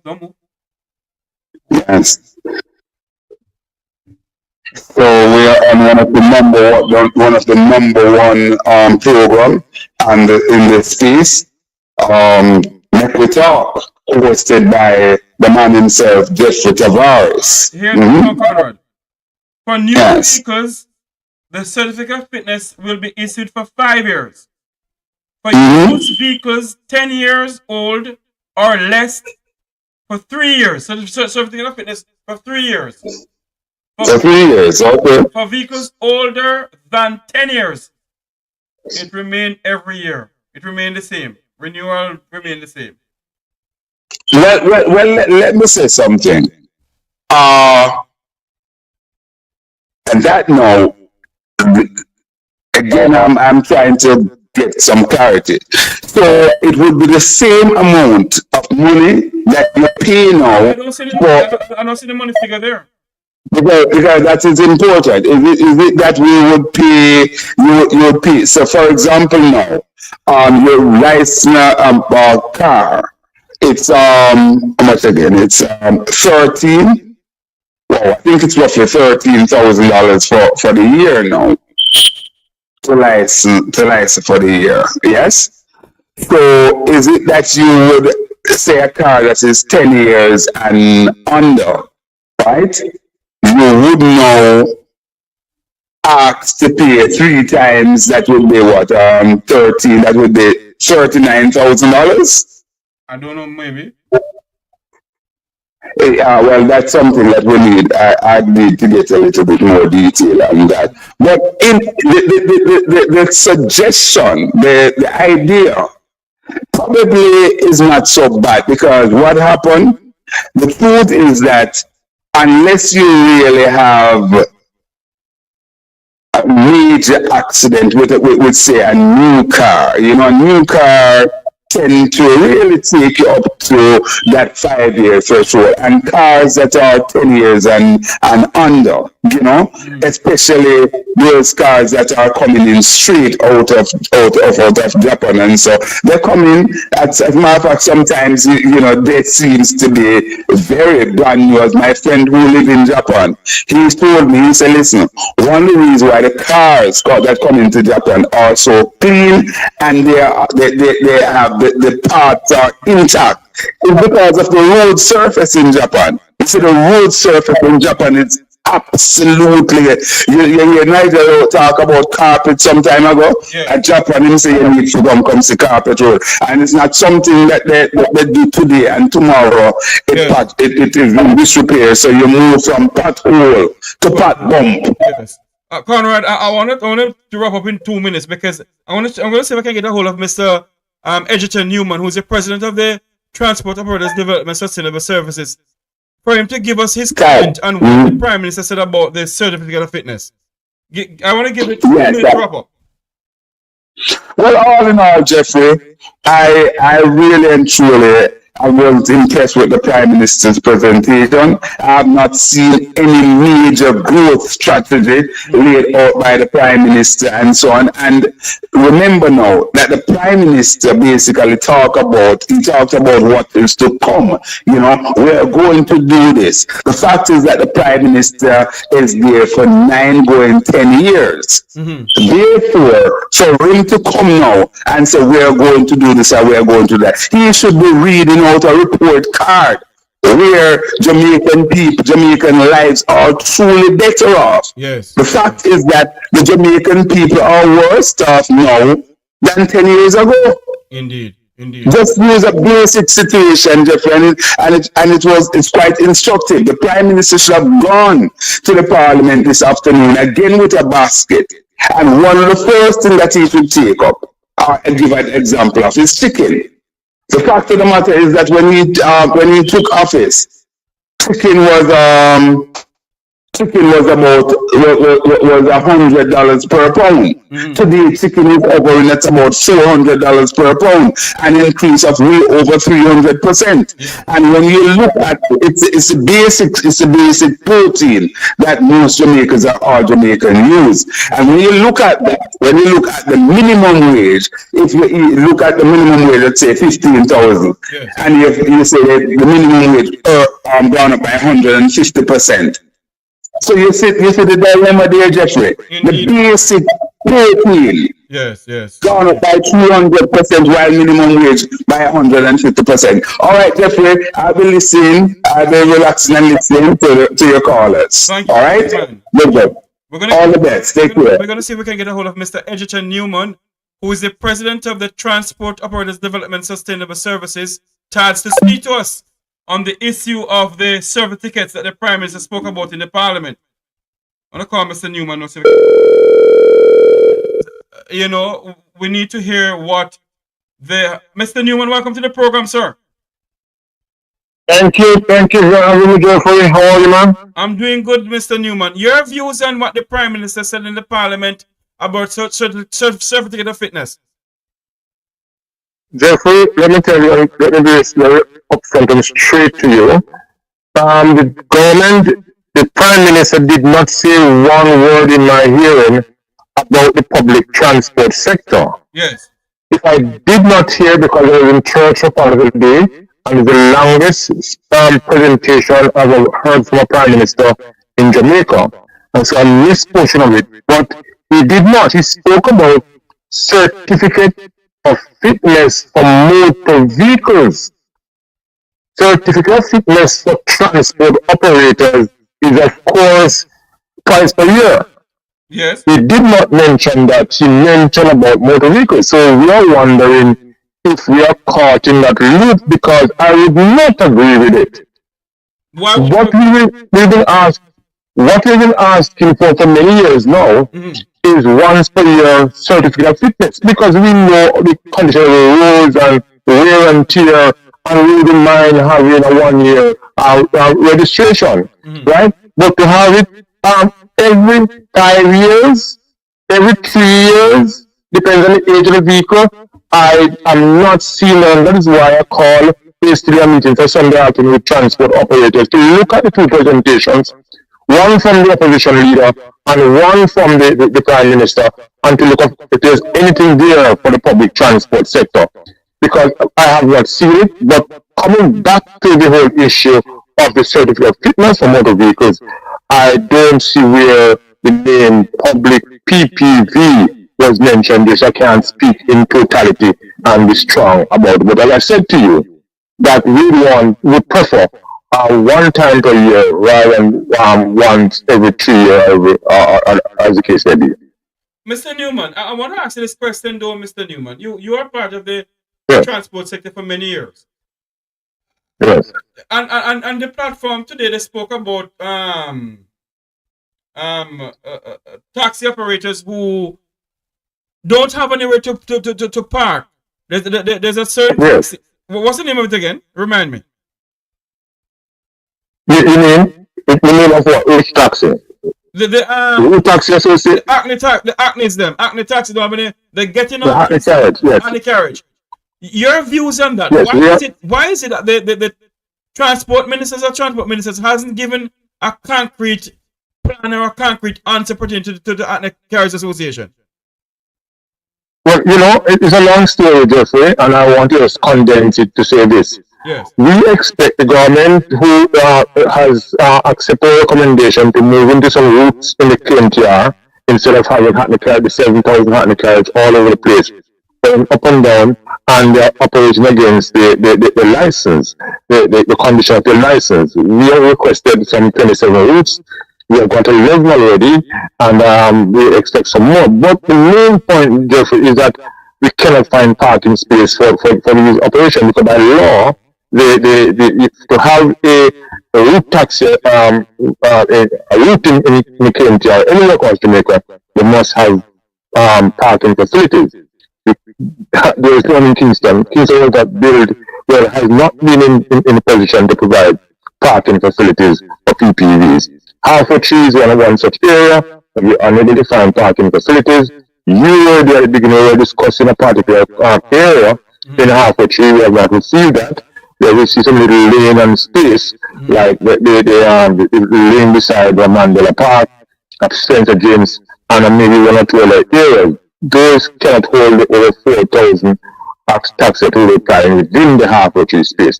We have found some space downtown Kingston, of course, and I will be using those space, but we are in trouble now because there's a route mention that we have been talking about for days now, which was on the boulevard to Halfway Tree, but there's no space there on the boulevard or on Halfway Tree to park with taxis. So we're having some problems. You hear me speaking between the raindrops over the past couple of days, and I'm just playing ticket-wise because I know there's going to be a serious problem if we open up all these routes without any parking facilities for them. Okay. Mr. Newman, what do you expect in the presentation from the Transport Minister? Well, you know, Matthew come good, plain patter, and very good too. If you notice, I put on the platform about 7 different points that he has to address them, and address them now. 2 years ago, the Prime Minister of Jamaica announced a $200 million revolving loan for the transport sector. We don't get one red cent, we don't know where the money gone. 2 years ago, the Prime Minister announced a $600 million training program for the public transport sector. We don't see the training, we don't know where the money gone. You know, every corner, every curb wall in the Kingston and St. Andrews is painted yellow. Most, if not 80% of that, has been painted for the 50th anniversary of the of Jamaican independence. Yes. They have that been erased. And right now we're getting tickets left, right, and center. I thought the former Transport Minister Manayard Ardisha had given strict instructions to make it removed. Absolutely, it has given strict instruction, but those instructions have not been adhered to. And tickets have been given still left, right, and center for persons who stop. And you know, the whole ticketing system is a total mess, and we've been calling for a revamp of the Road Traffic Act because there are a number of issues there that we see that should not be there. And matter of fact, people are still getting tickets for things happening 2011, 2012, right? So we have some challenges that need to be addressed, and so we expect the minister to come to us with some goodies, of course, but goodies in terms of what you promised us, and we need to have it. But especially, you know, I'm going for training and development of the sector. A training workforce is a good workforce, and so that is one of the things I've been coming for. Finally, Jeffrey, finally, let me say very, very clear that we would like the 16% increase, 1A, and 1B. We want the whole issue of the OER to take over back the runnings of the transport in terms of fare increase. So those are two things that we need to see addressed in the minister's presentation, among many other things. Isn't this Darrell Vaz's second budget presentation as Transport Minister the first? I think it is second presentation. I think so. What makes you think, Mr. Newman, that Minister Darrell Vaz will give a increase to the as I always say, the poor paupers and bus and taxi operators? You keep on saying I must stop saying it, but they can hardly afford tires. Yeah, but Jeffrey, let me tell you something. Are you supposed to know me well? If you make me a promise, Jeffrey, to give me a loaf of bread, I'm looking for that bread. Yes, you come to me and say to me, Mr. Newman, hold it, Mr. Tavares. You come to me and you said to me, I can't give you more half of the bread, or a little over half. But tomorrow you give the next half. I am looking for the next half tomorrow. And it has been a long time now. You bring another minister to to come and take God off the cross. They said, you will get in the reason why you can't get a full bread. And we accept it, and I put myself in trouble with the taxi man, and when them beat me and threw me on the bus for it. Now I am serious that this minister, my good friend, Darrell Ross, must give us that 16% before the election of June, September of this year. But Mr. Newman, you and I know that politicians is in the business of promising the Jamaican people a whole barrage of things, and they can't fulfill it. Must we take this up now that the Prime Minister has raised minimum wage to $16,000 a week? Is it that we must say, okay, because he raised that, he's going to raise bus and taxi fare? No, absolutely not. You could raise, you see, let me tell you now, you could raise minimum wage to $25,000 a week, and you have to raise bus and taxi fare because no government in this country has an interest in the public transport sector. Mr. Newman, which is a move and shit. Are you using an earpiece or you have been speaking? You're a bit muffled. No, I'm not using an earpiece. Stay right there. Don't move. Stay right there. What are you saying now? Okay. Yes, I'm saying that, listen, the government could even raise minimum wage to $25,000 per week. That doesn't say one bit what you got when it comes to raising the fare of transport operators, because the government, no government of this country over the past 3 decades having an interest in the public transport sector. Absolutely none. Over the past 2 years, it's worse. And they come and give pretty nice speeches, and then they give something to you and take it back. And I'm not going into the detail of that now because I want to on Sunday, but by Monday you hear exactly what I'm talking about. All right. Edgerton Newman, President of the Transport Operators Development Sustainable Services. Thanks for taking my call, sir. Listen, brother. Good. Thank you. That was Mr. Edgerton Newman, the head of the public transport sector in Jamaica, where the Prime Minister is saying that transport groups are going to get, well, not transport, apparently every transport in the sense of private cars, their fitness is going to be up every 5 years. The numbers to call into the program is 954-529-8030. Your views on what is in the budget where he raised minimum wage to $16,000. Your views on that? Minimum wage is now $16,000 per week, from $15,000 to now $16,000. Call in the number. My producer, put the number in the chat room, please. Put the number in the chat room, please. 954-529-8030. 954-529-8030. Put the number in the chat room for me, please, Madam Producer, as you're in the chat room there. Good evening, Miss P. How you doing? Why, just bring me there. Your Prime Minister raised minimum wage. What an insult. Almighty God, what $1,000 can do? For the day me born, I have sent the longest budget me ever listen and see happen. What is this? What is this, Jeffrey? And the man not talk nothing sensible. The man gone back from 1980, 1974. He not say nothing about 9 years. Talk the truth. This Prime Minister is in problem. Look at the man's face. Look at the man's face. Look at the man's jaw. Look at the man's nose. Look at the man's hair. I never see somebody great of us. What is this? I think that there is something, as I said tonight, that's not the Andrew Holness that I'm used to, in the sense of seeing him. There is fire. Fire, Holy Ghost, fire. Water. Blood. Hold on, Miss P. Make her find this thing here. Make her find, here we go. Ball out! Whoa, yo. We need help, Jesus. Jamaica need help. Shift the parliament. Shift the election. Shift everything. Remove them out there. Take out the cockroach. Take out the thief. Take out the criminal them. Take out the thief them. Take out the murderer them. take out the gang leader them out of parliament. Take them out from Portland. Take them out. I hear Portland. Me I go to Portland. Why me I travel to Portland? Take out somebody, man or woman. Miss P, you are a lady who you have to literally you work minimum wage. What can $16,000 do in Jamaica now?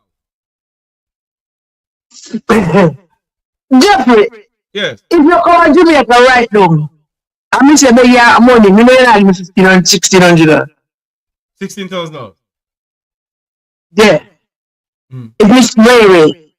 Listen, you know. Jeffrey, me said that can't do nothing. I listen to him and say that put there 25,000. When he hear 16,000, we say, what is this? And the next thing, Jeffrey, what is critical? And you always accept visa over people's lives. It comes to my knowledge that 18 container. Miss P, hold a minute for me. There is something that is coming in the wire here on the news alert here that I just saw, and we need to put this out. This is Make We Talk breaking news.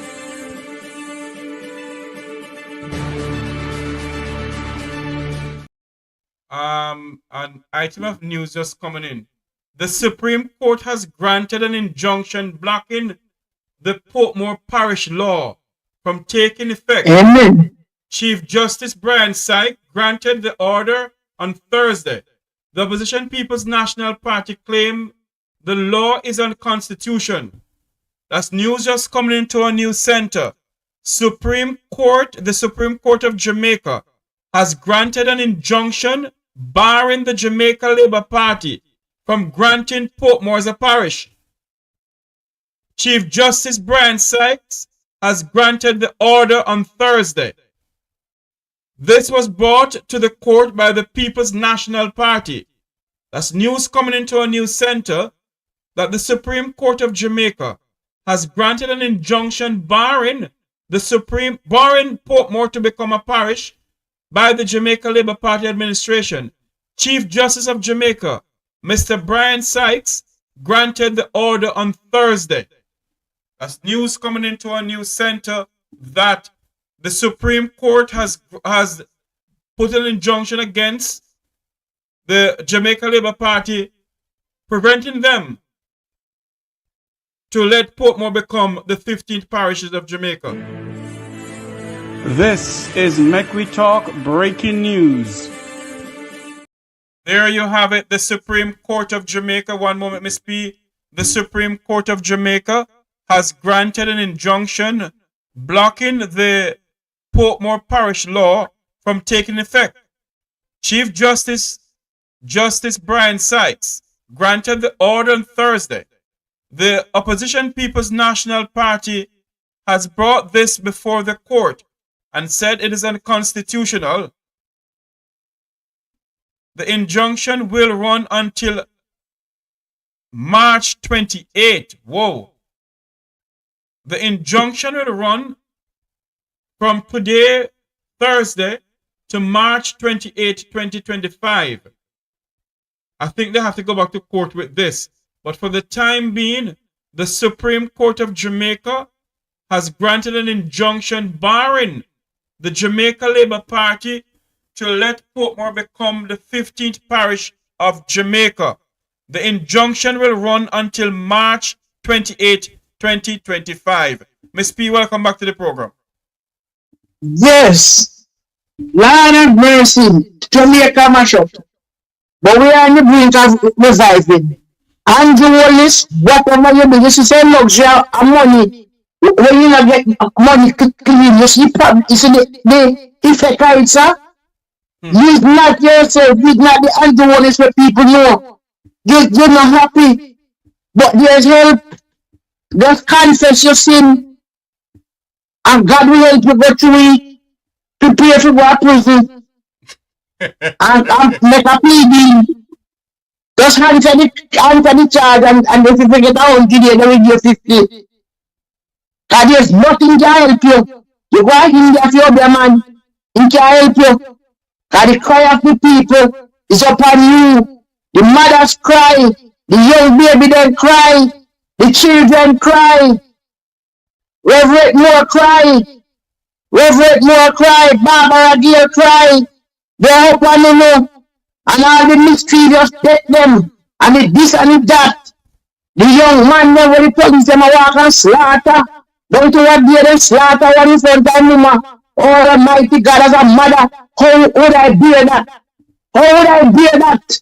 How would I feel to see a police come? Wake up my son. Even if you don't claim to me in a wrongdoing, you could have thrown him and carry me in. You know, Miss P, I saw the video. I was watching Andre program the other night. And Andre, I think it was last night, and he played it 3 times. And I was going to play it on my program, but I can't. Michelle, when you see to see that woman cry, as a woman who give birth, and knows the hottest part of your labor, and when that baby is about to be last 2 minutes, and the hottest part that when him come now, when he's there, I say me to find myself a tremble like when you push him out. If them claim say I'm a gangster, as so much I would. But you know, could I cry me and make him face the court? You know, murder him in front of him, mother. You know, take him man, me understand, say, and him and you man, take him man come out and murder him, you know, policeman. And the one is when I go down, you know, good uncle, you know, brother, sister, cousin, uncle, everybody. Come on.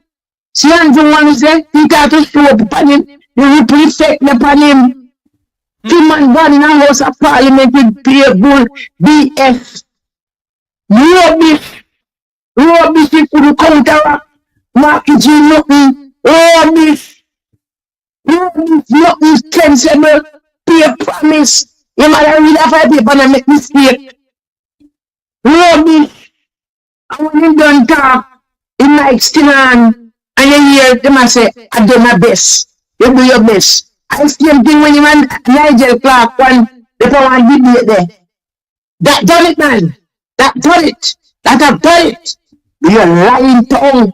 You grew up in an Adventist church where them tell you say, thou shalt not tell lie. Every Adventist know Genesis 20 or Genesis 20. Thou shalt not steal. Thou shalt not commit adultery. You forgot them then and how them man she can't help you with a witness. It's a disgrace. Jamaica people wake up. Those men decide the man choose visa over your health. Now when the Cuban men gone, what we are going to do as poor people if we take sick? Those people who are blind, when I went to St. Joseph Hospital and the Cuban doctor them. And to where I work, and I speak to one of them and give me number and everything. And I went there and now I'm wearing my glasses. My eye was tested through the eyes. Yes. Good. And it cost me nothing more than I asked him to atone him with. I bring him a nice bag with a nice piece of pumpkin, piece of yam, country food, this and one. Yes, that's and I just bring it to him. I bring it to him. And he put me recently, I go through some lookings. And he tell me everything. They look at the back of the cataract and diabetes. Right. And then he said, me no have not back of me eye, good, but through the sinus affect me more time. It pressure the eye. So give me a glass, give me a prescription. And so if you must judge the God, but if you use when needed. Thank be to God. Right? Well, I'm going to get some people were blind and man calling for Eastern Portland said all our young days he could even look no woman because he have a skin disease. And the doctor them out here tell him this and tell him that, and he go a Cuban doctor. And the Cuban doctor give 2 medication and his skin is now as pretty as a baby skin. The man say he could wear shorts. He could go and dance like any other young boy. because he have a legion for his skin. And everywhere I'm going to tell him different like that. The Cuban doctor test his blood and take off his skin and test his skin and tell him say no have what them are saying have and fix him up. The man say his skin pretty and to be able with this man. He can't wear his shorts, no, he have to do nothing. Ask Isaac Bucket and if you think alike.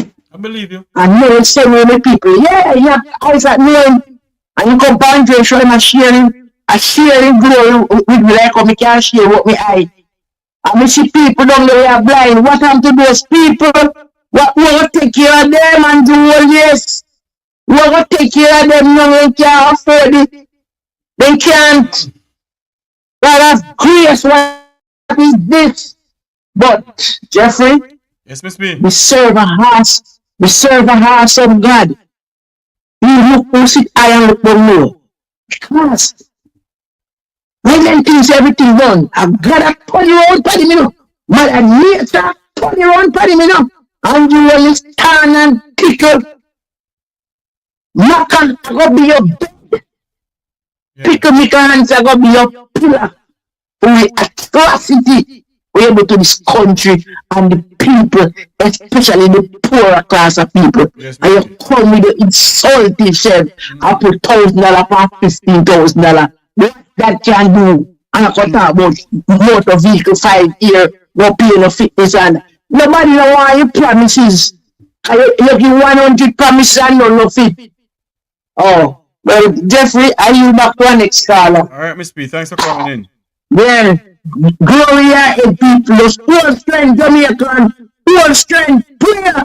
God is in the vessel. So we smile at any time. True, Miss In the name of Jesus. Yes. Thanks for calling in. The number to call is 954-52980. I need to call back somebody who was calling. Uh-oh. Where it is? Somebody was calling. Where it is? Oh, Lord. Where is the person who was calling? I think it's this. Is it this person?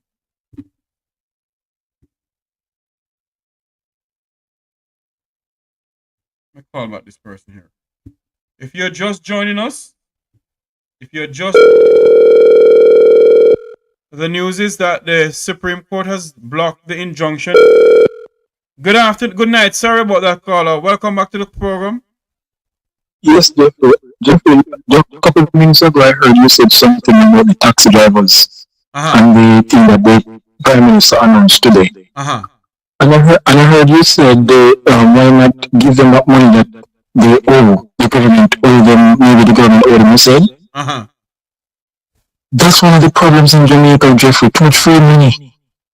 What free money? That's look what the Prime Minister said today. That was credible. That was good. Hold on a minute. What free money you talking about? No, they owe them the money, you know. But what about doing it in a different way that they did today? More than just giving them money just like that. Why not?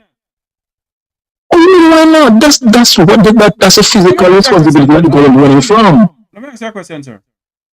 If bus and taxi operators work hard, and it is on our constitution, the court has ordered the government of Jamaica to pay back them their money, and the government refused to do so, sir. And I said, I don't think they refuse to. They are standing on stability, man. They are doing it properly. They are working it out. I believe they are working it out. What is working? They're giving it to them in a better way. What is being worked out, sir? I think the problem with the PNP is that they want to just give money like that. That's what the country is coming from. Sir, hold on. Too much freeness. Listen to me, and listen to me good now, sir. You hold on a minute, please. I am aware of what is going on within the transport sector. I am on many platforms. All right? The court has ordered the Jamaican government to pay back the bus and taxi operators the money that they have taken from them because of the illegal tickets they have taken granted to the bus and taxi operators. And I am saying the government must pay them back their money. What free money you talking about? I agree. Okay, I stand corrected about the free money part. But what I'm saying, Jeffrey, is that I hear even the opposition in his budget presentation saying that the government is allocated $1 billion to something. I forgot what it was. And he said that's not enough. How does he know that's not enough? Let me ask you a question, sir. The people believes in spending, and not strategically spending. That's the problem. What problem it is? That is the PNP's problem. To have big spending and not following fiscal stability. Sir, if you call the program for a conversation, allow me to speak to, please. Okay. You're saying is the PNP problem to just spend. Let me ask you a question. Yeah. Let me ask you a question. I'm looking back on something here. I can find something to answer this question. Sure. But I got some history today. Hold on there. Wholeness. I got some history today, man. Wholeness. That was a rich story. Sir, are you going to allow me to speak? Go ahead. Wholeness announced a cash grant of over $1 billion. Isn't that free money? Cash grant is given back to the people because the country is falling off. No. Oh, not free money. Those are taxpayers' dollars. Oh. That's not free money. Let me ask you a question. So the operators who they charge is not their tax dollars that they charge them for, and they must pay them back. I am not saying no, Jeffrey. I'm not saying no. But I'm saying there are proper ways. I'm saying there are proper ways of giving back those money. What proper way? And the way you're suggesting, you're telling them if you just line up on your government, they'll give them cash money. Here. It is their money. Jeffrey, there are proper ways of doing things. That's all I'm saying. Sir, it is yes, correct. Sir, correct. Yes. It is their money. It's theirs, Jeffrey. Yes, Jeffrey, it is theirs. But there are proper ways of doing stuff. Why can't you agree on that, Jeffrey? There are proper ways of doing things. Allow me to speak to. Okay, go ahead. It is their money. Mm-hmm. It doesn't matter what we get back their money. It is their money. True. They paid back. They deserve it. They deserve it, Jeffrey, 100%. It does not matter what way the money is being paid back. It is their money. And I agree with you. They should get it back. They should. And I'm asking you this 100%. I am asking you this question. Yeah. The grant of over $1 billion, isn't that free money? I don't think it is free money. Oh. It's not. Oh, okay. All right. It's not. All right. Thank you. But Jeffrey, $1 billion was given in cash grant, right? Didn't the same opposition say the government should cushion the crisis and ease the burden of the people? Did he not say that? I'm listening. Jeffrey, did he not say that? I'm asking, did he not say that, Jeffrey? Who? Not Golding. When did he say that? He said that in a budget presentation the last time that the government should cushion the crisis, lower down the debt payment, and ease the burden of the people. Did he not say that? And the Prime Minister answered. He answered and he did. Let me say Go ahead. Now, sir. Don't you think that it is best for you, yes, to balance the book, but also balance people's life? I 100% believe in that, Jeffrey. 100%. Thank you for calling in. Okay. Good morning. Good night. Welcome to our program, Your Life. Hello?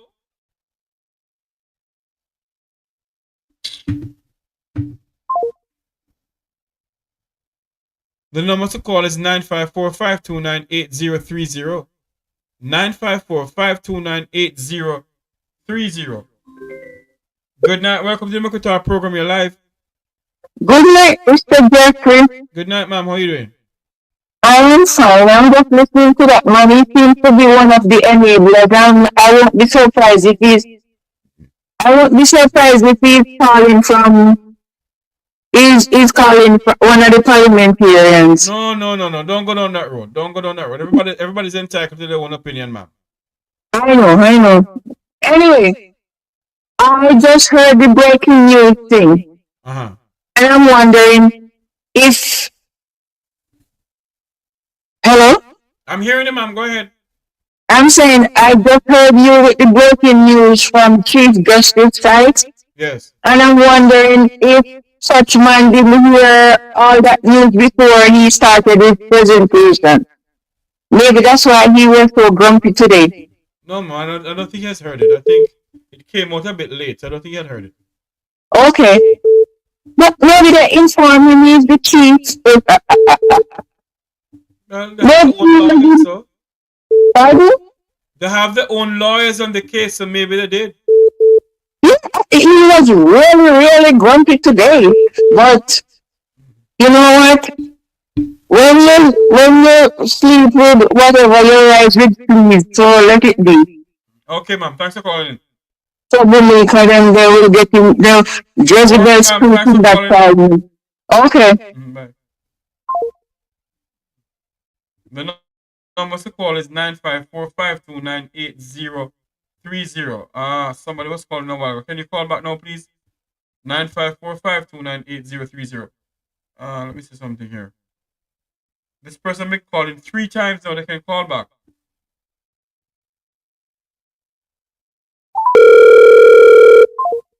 (954-529-8030). That's the number to call in. Just to recap, the Supreme Court has granted an injunction blocking the Portmore Parish law from taking effect. Chief Justice Brian Sykes granted the order on Thursday. The opposition People's National Party claimed the law is unconstitutional. The injunction will run until March 28, 2025, with a period to return to the court. That's news into us. The Supreme Court of Jamaica has granted an injunction blocking the Portmore Parish law from taking effect. Chief Justice of Jamaica, Mr. Brian Sykes, granted the order on Thursday. The People's National Party claim the law is unconstitutional. The injunction will run until March 28, 2025, with the privilege to return to court. That's the news into our news center, that the Supreme Court has blocked the parish law from taking effect in Portmore. Good night. Welcome to the Mercator program. You're live. Where are you calling from? Calling from Long Island, Jeffrey. Long Island, New York. Go ahead, sir. Yeah, man. Alright, so I wasn't going to call in because I listened to the program and I soak up all the information. But this gentleman that called earlier, I don't know, how can you defend the indefensible? There was nothing that the Prime Minister spoke of today that was worthwhile cheering for. This man did not touch on the bread and butter issues of Jamaicans, not one bit. Yeah, and to hear somebody come out just now defending this foolishness about PMP like giving money and free money, and isn't that $1 billion grant of free money? Money, of course. That's a grant. You know what I'm saying? That is not an issue to anybody, and as far as we know how this operates, it's the people who cheer with a green shirt that will be the recipients of this grant. First and foremost in the line. No apologies on that, because we see that with the host. Well, on the man, Jeffrey, we don't see them with the host, man. Cheerleader, man. One cheerleader, man. She get host. Well, I mean, we know you're not going to say that, but me say it for you. Let me say it. Listen, because this is what we know. I mean, I am so disappointed in today's presentation. It was the longest, boring, waste of time. I swear to God, because this man was giving us a history lesson, and the half of what he said was not factual. Then leading people astray again. I'm going to let them sit down tomorrow and re-watch this. I hear the rebuttals. How comfortable it goes for you. When you go tell people say the PNP mash up the economy and abuse Golding and whoever bring it back, that's in reverse. The facts are there. You have to talk about FinSac. When we have SSL on the table right now in front of us, you made no mention of that. I mean, I honestly don't know. And if people are really seeing through the legs like that gentleman that just called, I only would say that. With all honesty, the gentleman called about. I said that he misunderstood me when I said that the government must pay corruption tax operators their money. He was saying it's free money. It's not free money. And he kept saying that the PNP love to give away money. Yes, but it's not free money, Jeffrey. But this is what you could get from that straight up. That is that he has a mindset, an anti-PNP mindset. You know what I'm saying? He also said that we got a good history lesson today, and it was what? That was nothing. You in a point. Since all of that, the PNP mash up Jamaica so-called for 18 years or whatever, you got your opportunity. And when you get your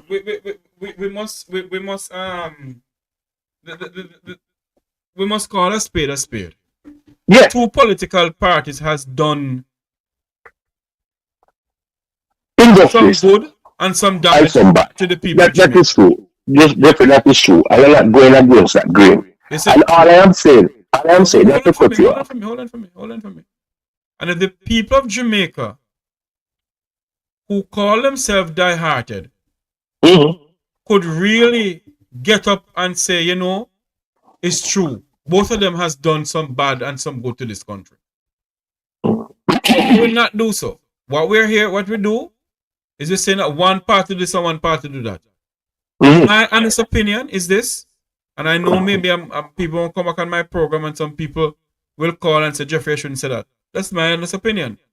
The two political parties in our country, they have done some good and they have done some great damage to this country. For instance, the massacre that happened in 2010 at the Tivoli Garden incursion, nobody went to prison for that. The slaying of Keith Clark at his house, the state of Jamaica murdered Mr. Clark on Jamaican soil. And nothing has been done. And I can go on and on. The burning down of the Eventide home. Nobody has gone to prison for that. We have a history, Jeffrey. We have a tainted history of that. And if we in this country, we as Jamaicans, young Jamaicans, would really sit down and do some history work on this country. Go and do some research about this great nation of ours. Jamaica is not a country in which everything is all hunky-dunky. No. Our political leaders have some answering to do for the state of this country. From 1962 until now. The two political parties in our country has some answering to do to the Jamaican people.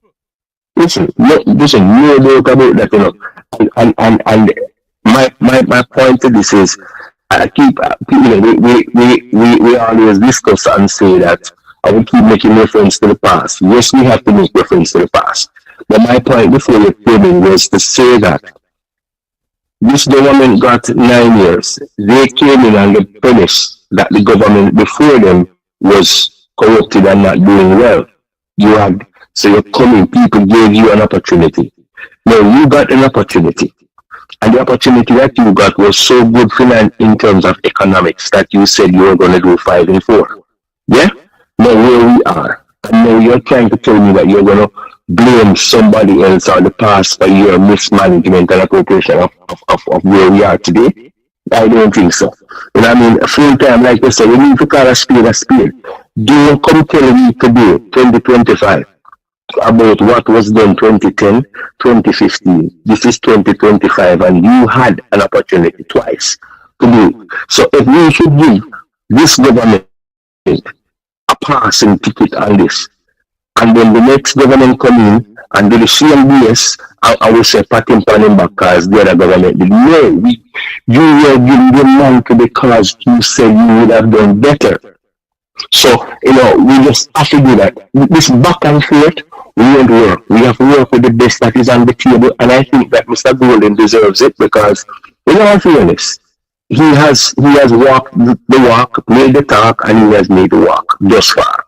Yes, I think we really need to give him, and I think that he delivered himself from the purest part of his body in that place. You could see the integrity oozing out of this man. Yeah. So I mean, I would say to Jamaicans. I'm going to call coming in. Thank you for calling in. All right, Jeffrey, no problem. Good night. Welcome to the Talk program. You're live. Where are you calling from? I'm calling from Jamaica, Westmoreland. Yes. Go ahead, sir. Yes. Good night, Mr. Tavares. I've heard about the case and the ruling of the injunction of the Supreme Court. Look, I am in 100% support of that case, and I believe that justice was served.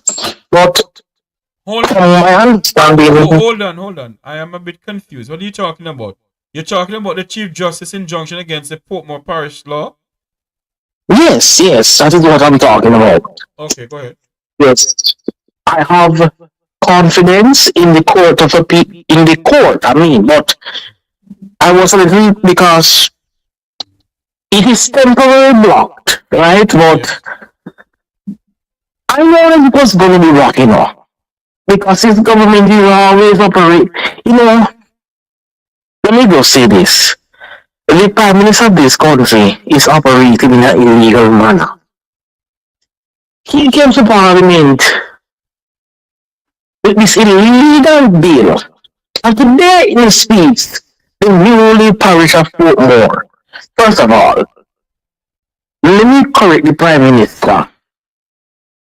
The Constitution says, in order for a parish to be created, there must be at least 2 parishes. Constituencies. So, there can be no parish without a constituency. The parish boundaries has been set, but there's no constituency. That's the first thing. Second thing, it says the constituency boundary cannot threaten any parish because they would have to be boundary realignments. And I believe that the court would have really done something well in that regards, Mr. Tavares. Let me ask you a question, Carl. You spoke about the parish boundaries and you agree with Jamaica's Chief Justice Brian Sykes about giving the injunction until the 28th of March 2025 where they have to the party is going to return to court.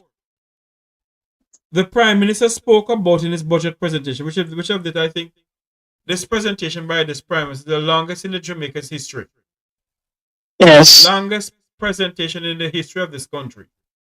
History of this country. Do you think that he raising minimum wage from $15,000, put on $1,000 to make it $16,000, can that alleviate the poverty that the Jamaican people face? Well, I'm going to be neutral. I'm going to be honest on this matter. My general answer is no. The promise of Jamaica has no regard for the people of Jamaica. Correct. Let me show you something. And this may be, not influence the Prime Minister's decision. Just some days ago, the inflation rate has dropped is now at 4.4%. But given that's still a high rate in my view, because look at it, Mr. Tavares, 16,000 cannot be anything. 16,000 is actually for groceries at the supermarket. And if you want a proper meal, sir, a proper meal is $1,300. So, let me tell you something. We have a serious inflation problem in this country. The 16,000 is not going to help because, first of all, right, look at this. Adding the $1,000 and saying, no new taxes. I went to a supermarket. No. I went to a shop the other day, sir. And, you know, each one have a profit, you know, when you go put on it, you know. And Friday I bought a wine slice. That is a piece of cake. It cost me $200. The next day, $20 gone penny. Each day, everything is raising. How much for a one bedroom in Jamaica now? One bedroom is about 60 to 50,000 a month. A month. And a month. And light bill is how much you come up to light bill a month time? Light bill is 30,000, 26,000. All right. And water bill? Water bill is around 18,000, 25,000. And it's the fact. Then tell me something now. When the Prime Minister gave his presentation and saying they're going to raise minimum wage, you can say at his side that licking the desk as if it's something good for the people of this country. Carla? Yes. Anyway, my friend, thanks for calling in. I'm sorry, I'm not understanding what you said this choir. No, you were saying that. I am saying to you. Yes. The Prime Minister of Jamaica has raised the minimum wage to $16,000. And those who sit behind him in the parliament licking the desk as if that's something good he just said. While, that's not something good. While a one bedroom house in Jamaica for rent is $50,000 a month, that's what you said. Yes. Not yes, sir. And water, you don't buy food yet. Oh my God! I just want to say something. Go ahead. This thing is not the Paris. The Jamaican dream under this leader has perished. You know, I have no for the 9 years I don't sleep good. So I can't sleep good. So I didn't know we have a Jamaican dream. This country became independent in 1962. And from ever since we became independent, we believe the shackle has been taken off of us.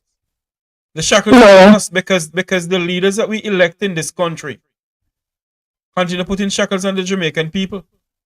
The Prime Minister spoke about that they have dismantled gangs in Jamaica. When is the gang in the parliament going to be dismantled? That's another question. And just let me say this in South Paris. You see, you have 2 minutes, sir. Go ahead. The Prime Minister of Jamaica has no credibility. You know, when I see the SSL matters of significance left out of the speech, and he claimed to be our historic speech. You know, I want to say this tonight, and the Jamaican people hear it. I'm going to drop a bombshell tonight. Did you know that the Prime Minister is a member of the Privy Council? And so was he has to pay and so was PJ Patterson. PJ Patterson? Yes. So yes. My problem is that the most honorable principal James Patterson renounced it in the same year. He said, "No, I can't do it anymore." He renounced it in the same year. Hold on. Take your time and talk. You said he renounced it. Who renounced what? Patterson renounced his Privy Council in the 2022. He did not. Okay. Excuse me. No. Mr. He renounced it. Sir, Mr. Patterson, if my memory serves me correctly, did not renounce his Privy Council role that they gave to him. He did not. Excuse me, sir. Go and check on Mr. Rattigan. He renounced it, sir. I'm being honest here. Go ahead. No, listen to me. He renounced his thing, sir. Mm-hmm. It is there to show that he renounced it in 2022. So let me answer this question. Andrew Holness or PJ Patterson become a member of the Privy Council. What does that do for Jamaica? Well, it does nothing. So what I'm trying to say to you, why am I having a problem? Why are we having a conversation over it? No, the conversation is the morality at it. Look, I am sick and tired of people questioning the leader of the opposition allegiance. More loading and this is the evidence. Has only smeared one oath to our constitution of Jamaica as the king's opposition leader and the people's opposition leader. Did you know that the oath of our constitution of a public council member allows you to bow down on your knees and you have to kiss the king's finger? That is the protocol every single prime minister and dignitary in Jamaica who is a member of the public council has to do it. And he's talking about Sir, what I'm saying is that every single prime minister in the region who is a member of the Privy Council, right? The ritual is that the tradition is that you go down on your knees and you have to kiss the finger, the hand, as a to show the respect. If they want to bow down and kiss the king's finger, is the Jamaican people bowing down and kiss the king's finger? Is that gonna help the bread and butter issue in this country, sir? No, sir. But just let me explain the point, man, please.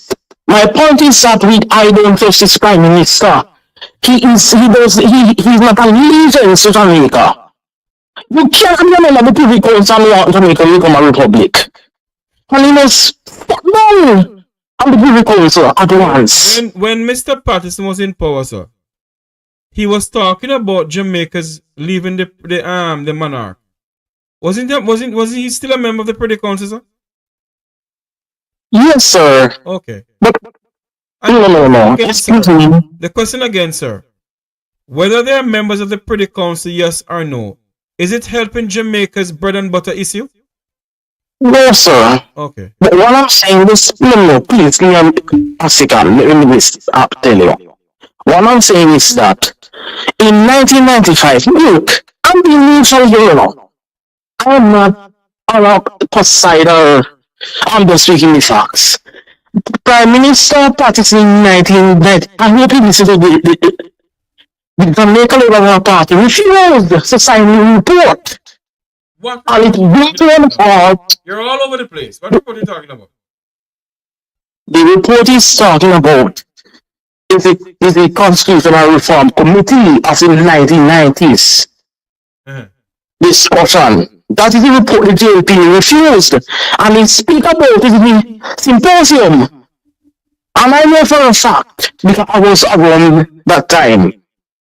So I'm telling you, sir, that we're talking about the evidence is there. Prime Minister Patterson is no longer under the Privy Council, and it's there. I'm going to say it. And we have a Prime Minister of this country, and he's a leader in somewhere. It's time for the people. I'm still asking you the question. Yes. And the question I'm asking you, former Prime Minister Patterson was a member of the Privy Council. Did it help Jamaica's bread and butter issue? This Prime Minister is a member of the Privy Council. Is it helping poor Jamaicans who can hardly afford a tin of dirty girl? No, it's not helping. The discussion is about the allegiance to Jamaica. Where it lies. That's what I'm trying to persuade to you. Portray to you.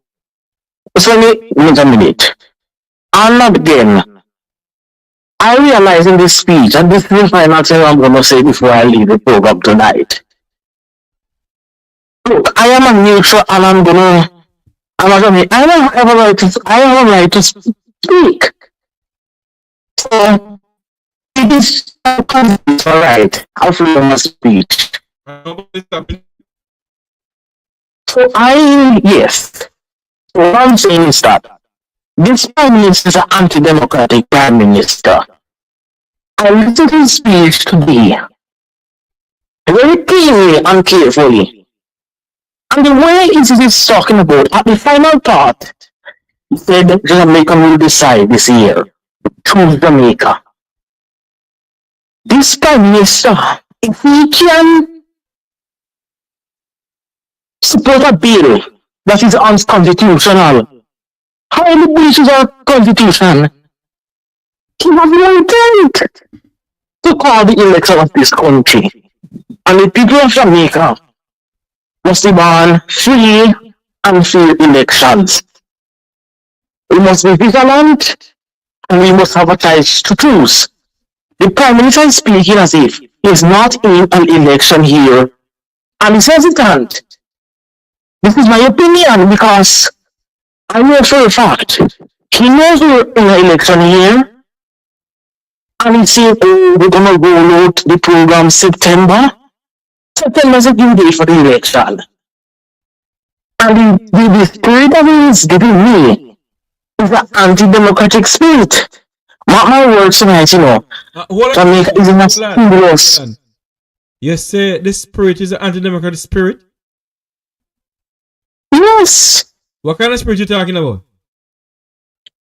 I'm speaking about the Prime Minister. He's an anti-democratic person.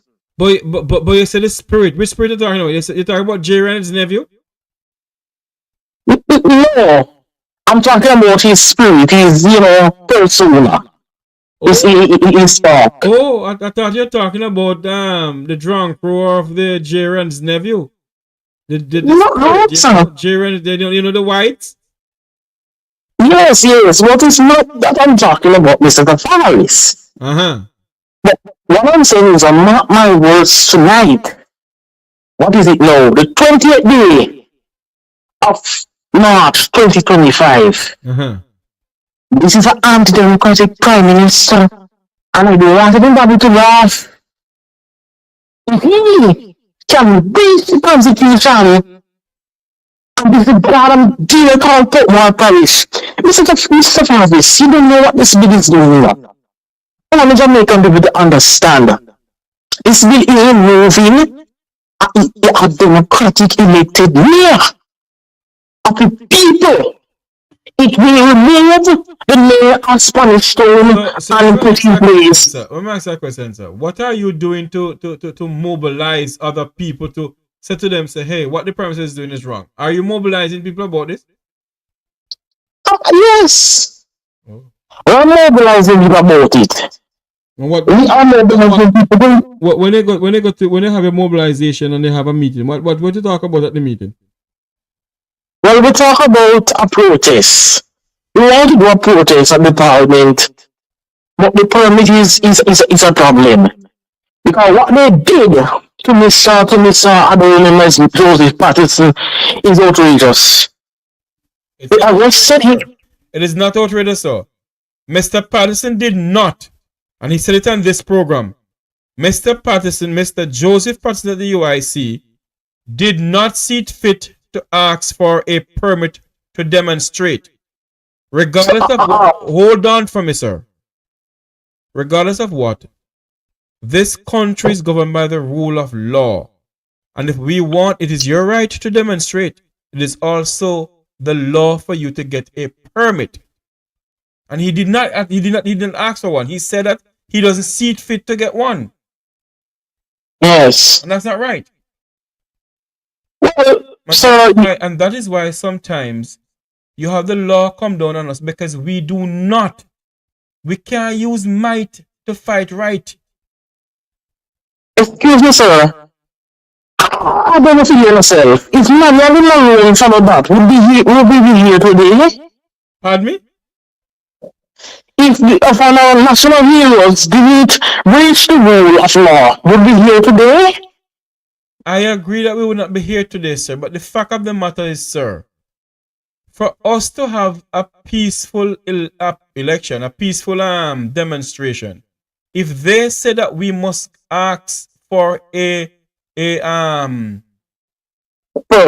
permit, I don't know if back in the days if Marcus Garvey had to get a permit, or Sam Sharp or Nani, I don't know.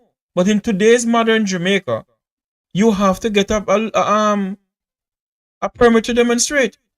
If I'm coming to Jamaica to organize something down there, I have to get permit to do so. Yes.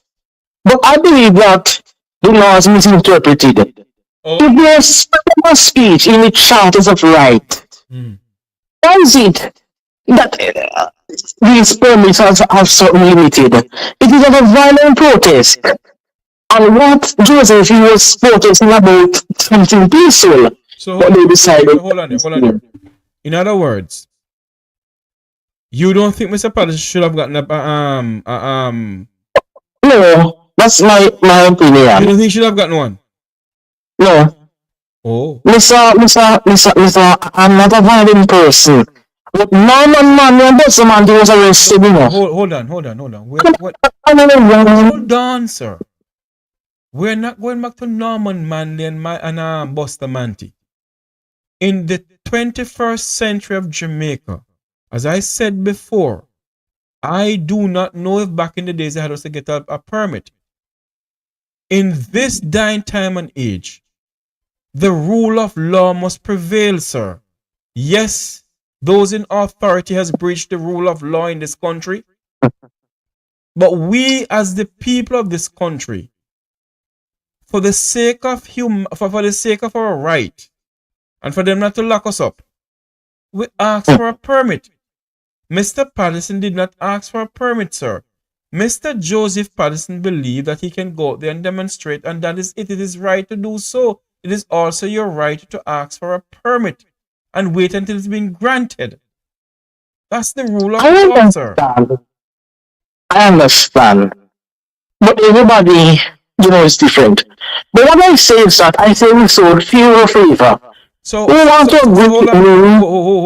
on. You have decided that you are having a group and you're planning a protest. Is it that your protest you're planning, you will never ask for a permit, sir? Yes, I'm planning to ask for a permit. But I'm telling you my views and my opinion. But you are confusing yourself and the people who are listening to you, because you're saying that you agree with Mr. Joseph Patterson not to get a permit. Yes, on that term. Because I wasn't planning to get the permit. Oh. But somebody called me and say, I should do it. Because I was willing to be arrested. I am a true Jamaican. And I stand by our national heroes who fought for this country. And sometimes we have to fight for our freedom. Because sometimes, yes, the law may be different. But it is crucial that our freedoms are not breached. But what I'm final thing is that we want to make noise on this. This Prime Minister is an anti-democratic Prime Minister, and I see a threat in 2020, the anti-democratic presidency of Donald Trump. Please. Hold on for me, sir. I do not discuss American politics on this platform, and I have my reasons why. Okay. All right. Have a good night. Have a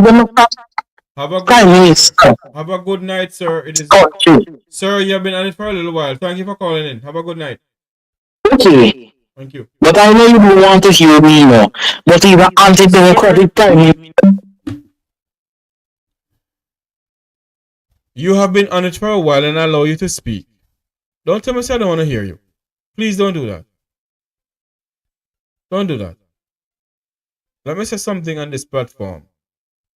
I do not support breaking the law. I do not support breaking the law. I do not support breaking the law. Whether I'm in Jamaica or wherever in the world I go, I do not support breaking the law. And if you want to have a protest, do it the right and proper way and ask for a permit. Okay? Do it the right and proper way. And if Mr. Patterson did it the right and proper way, there would have been any regular thing with him and the police.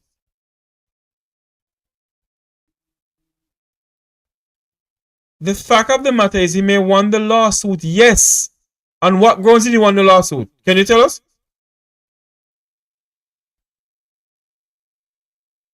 On what grounds did Mr. Patterson won the lawsuit? Can you call us and tell us on what grounds, please? And what was the lawsuit about? What lawsuit did he won? 954-529-8030. That's the number. 954-529-8030. Call us and tell us on what grounds did Mr. Patterson won the lawsuit. What lawsuit did he present to the court? It does not matter. It does not matter. Yes, the Constitution says you have freedom of speech and a right for a peaceful assembly. In the Constitution, it also speaks about the laws of the land. And we cannot use might to fight right, or we cannot use right to whatever they call it. We can't.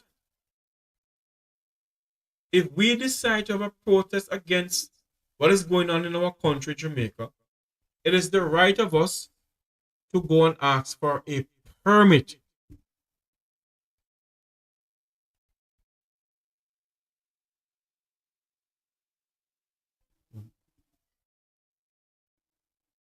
Good night. Welcome to the Talk program. You're live. Where are you calling from?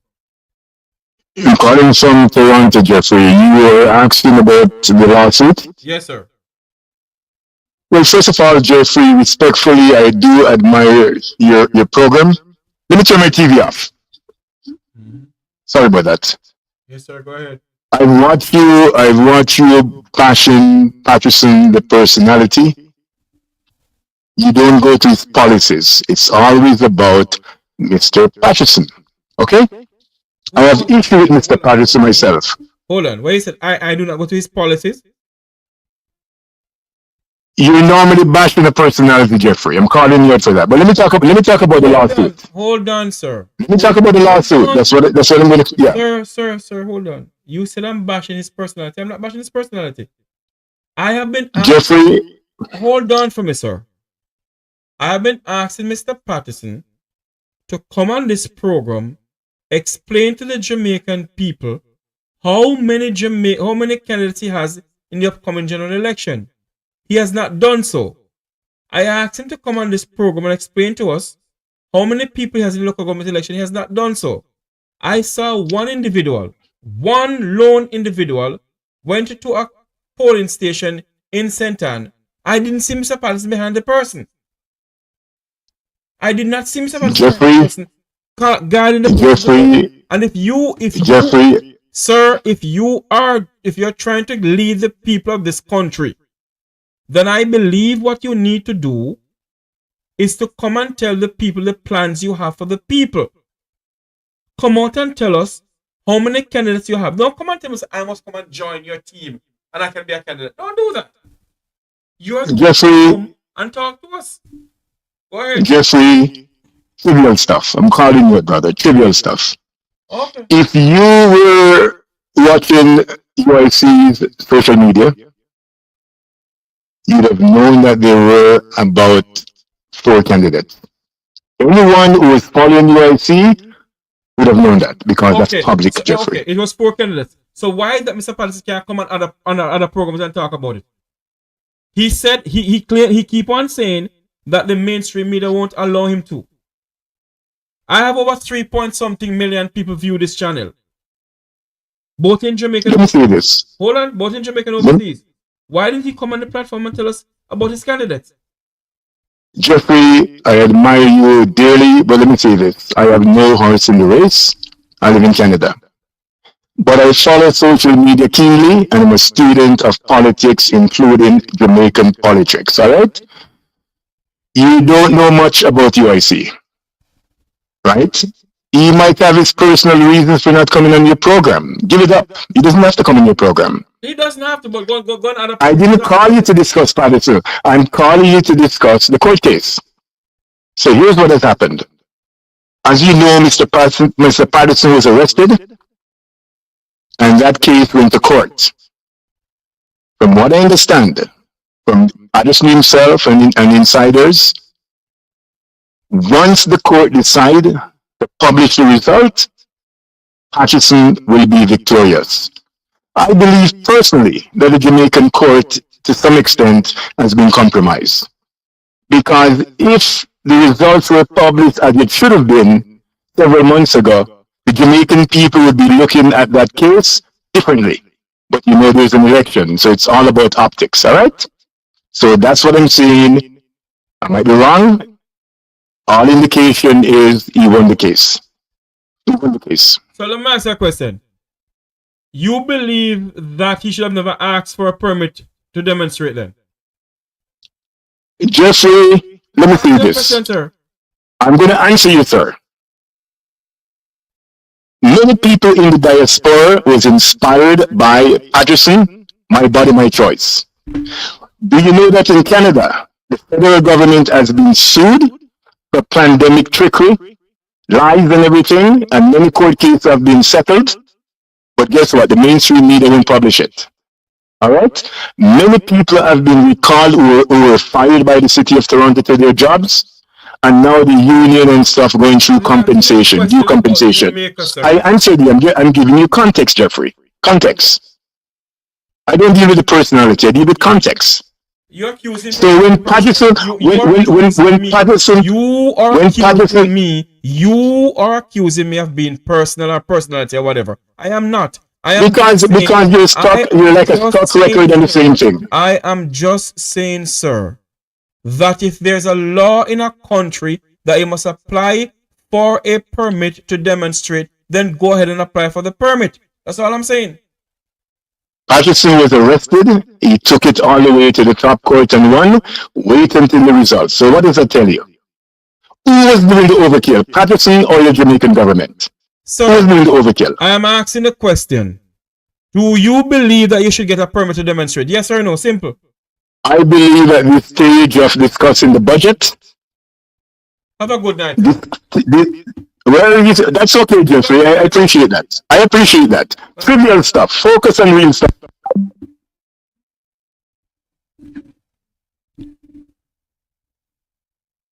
You can answer the question. If there is laws that you must abide by the law. Are you in agreement with Mr. Patterson to say he doesn't want to do to apply for a permit, but yet you want to lead the people? You want to lead the people, and you do not see fit that you should apply for a permit to demonstrate? I don't understand this. I really don't.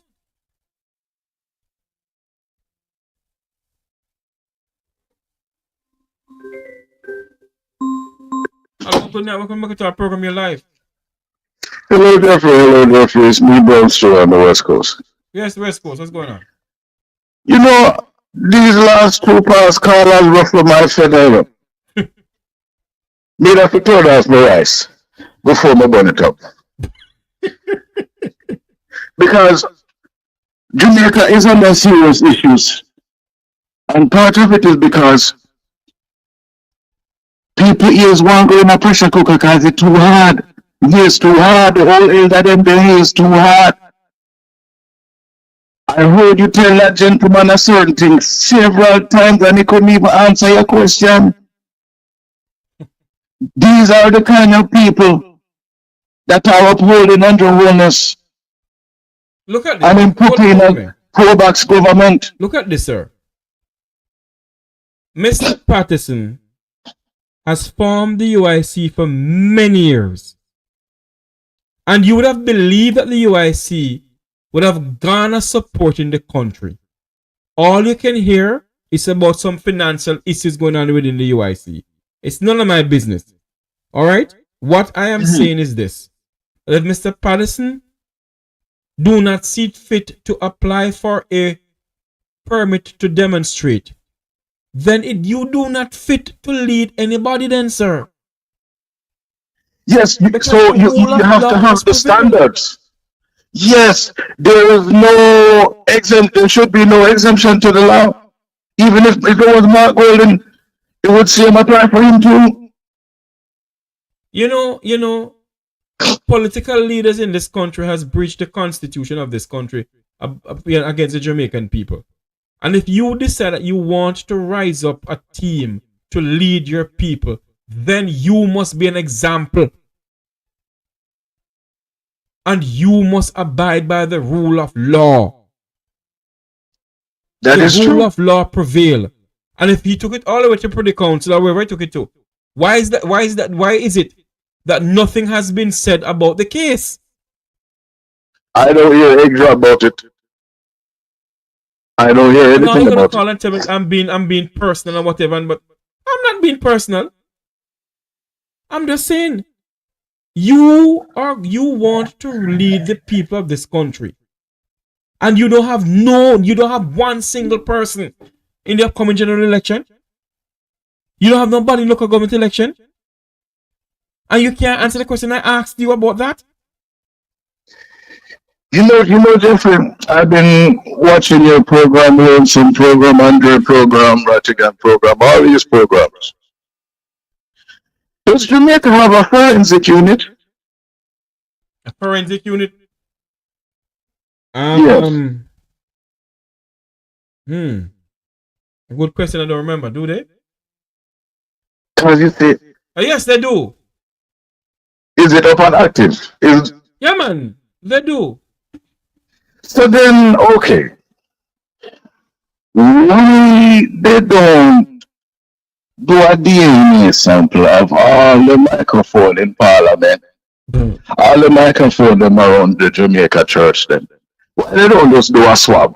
For what? All of the mic them.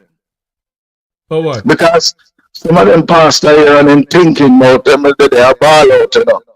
But they are tainted. They are substarters as leaders. Everybody look up to them, but they are misleading the people by the thousands. And then now when you put the politics in with it and the propagandas like nationwide, I found out some dark things about these guys and I am very surprised. I have family in the LGBTQ community. And I won't go in details. I won't call the name. But you have some of them. If I was in Jamaica myself, I would stake out backward. I'll video it. All right. I'll send it to one of you guys like you, Ian Lonesome. Even Silicon Valley.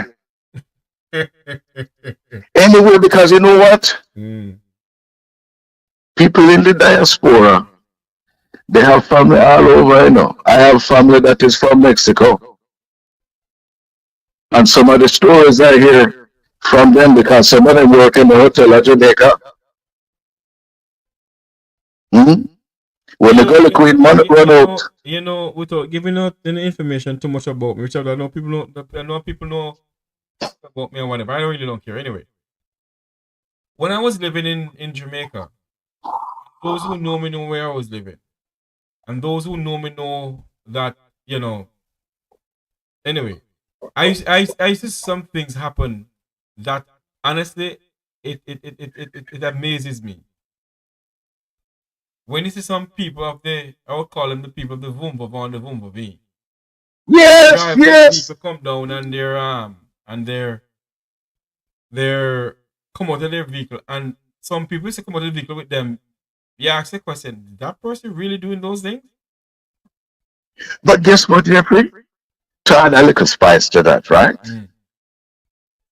You know what, some of the radio show hosts them. Anyway, don't go down that road. Don't go down that road. Let's end this. I gotta go to my bed. All right, Jeffrey. All right, my friend. Thanks for calling in. All right, have a good night. Cool. Thanks to those who called in. Thanks to all our callers and all those who came on. Thanks to, I don't know why Headboy came off. He just came off. I asked him why he hasn't answered. Maybe there's some issue going on with his phone. I don't know. Anyway, I want to say thank you all very much for coming on. Thank you all for being a part of the program.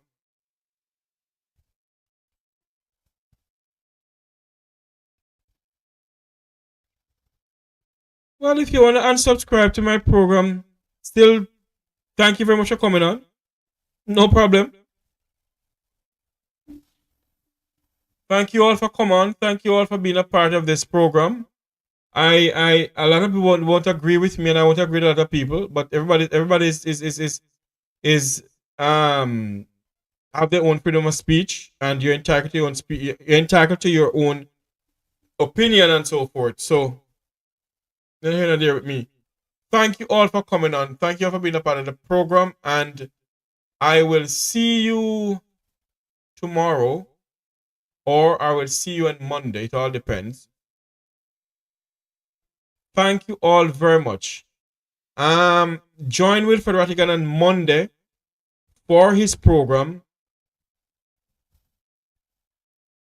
Join with Federatigan for his program on Monday, on Saturday rather, where he is going to be on his program, Federatigan program. He will be on. So join him there, and he will discuss issues facing our country and other things. I think he's going to speak about the metro issue too. You know, sometimes in life, you ask God to show you some things, and he does, you know. He does. He does. Anyway, let's not go down that road. Thank you all very much. God bless you. May God bless all of us. May God keep all of us. And remember to like, share, and subscribe. Like, share, and subscribe to the Make We Talk program. Thank you all very much. May God bless you. And may God bless our island home, Jamaica land we love. Have a great night, everybody. Let me get this thing here. Have a great night. If we see corruption in any shape or form, we're going to highlight it. Make we talk. Jeffrey Tavares represents yard and broad and the entire diaspora.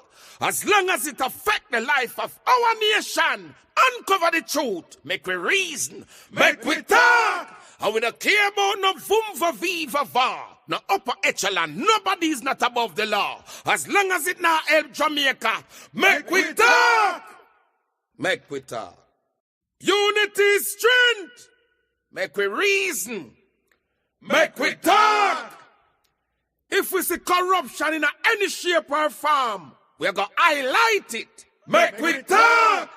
Jeffrey Tavares represents yard and broad and the entire diaspora. As long as it affects the life of our nation, uncover the truth, make we reason, make we talk. And we don't care about no vumva viva va, no upper echelon, nobody is not above the law. As long as it now help Jamaica, make we talk. Make we talk.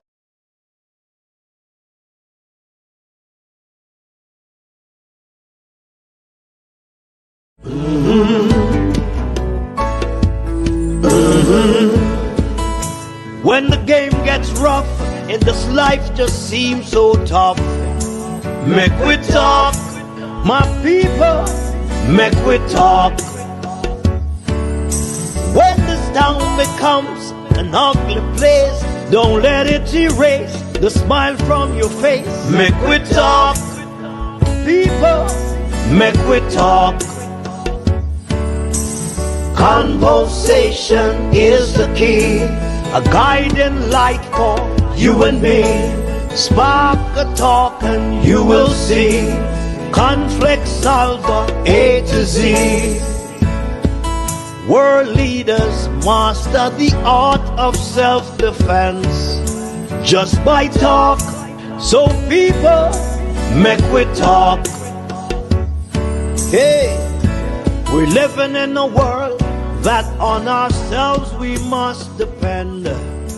Make we talk, people.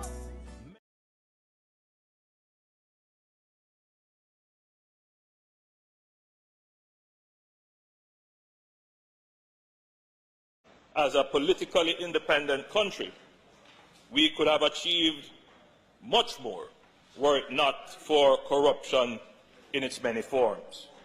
Whether it is corruption that is causing leakage of revenue, which is such an important issue now, given the fact, Mr. Speaker, that governments have to be so responsible for the fiscal outcomes of their policies, or whether it is by virtue of just the perception of the country being corrupt that investors, when they are looking at the options, will say, I can't bother doing business with this country.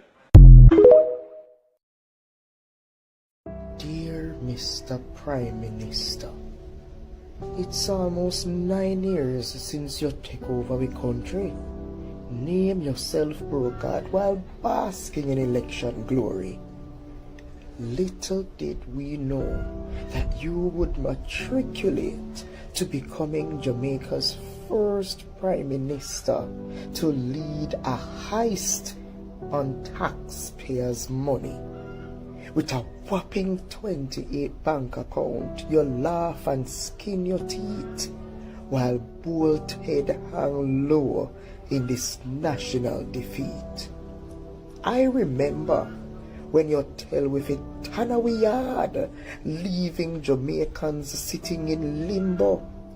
Even before that, you promised me could leave open my door and my window. You take your wife turn Madam Bully of the Parliament, showing Jamaicans who is the real man, whether in or outside an agreement.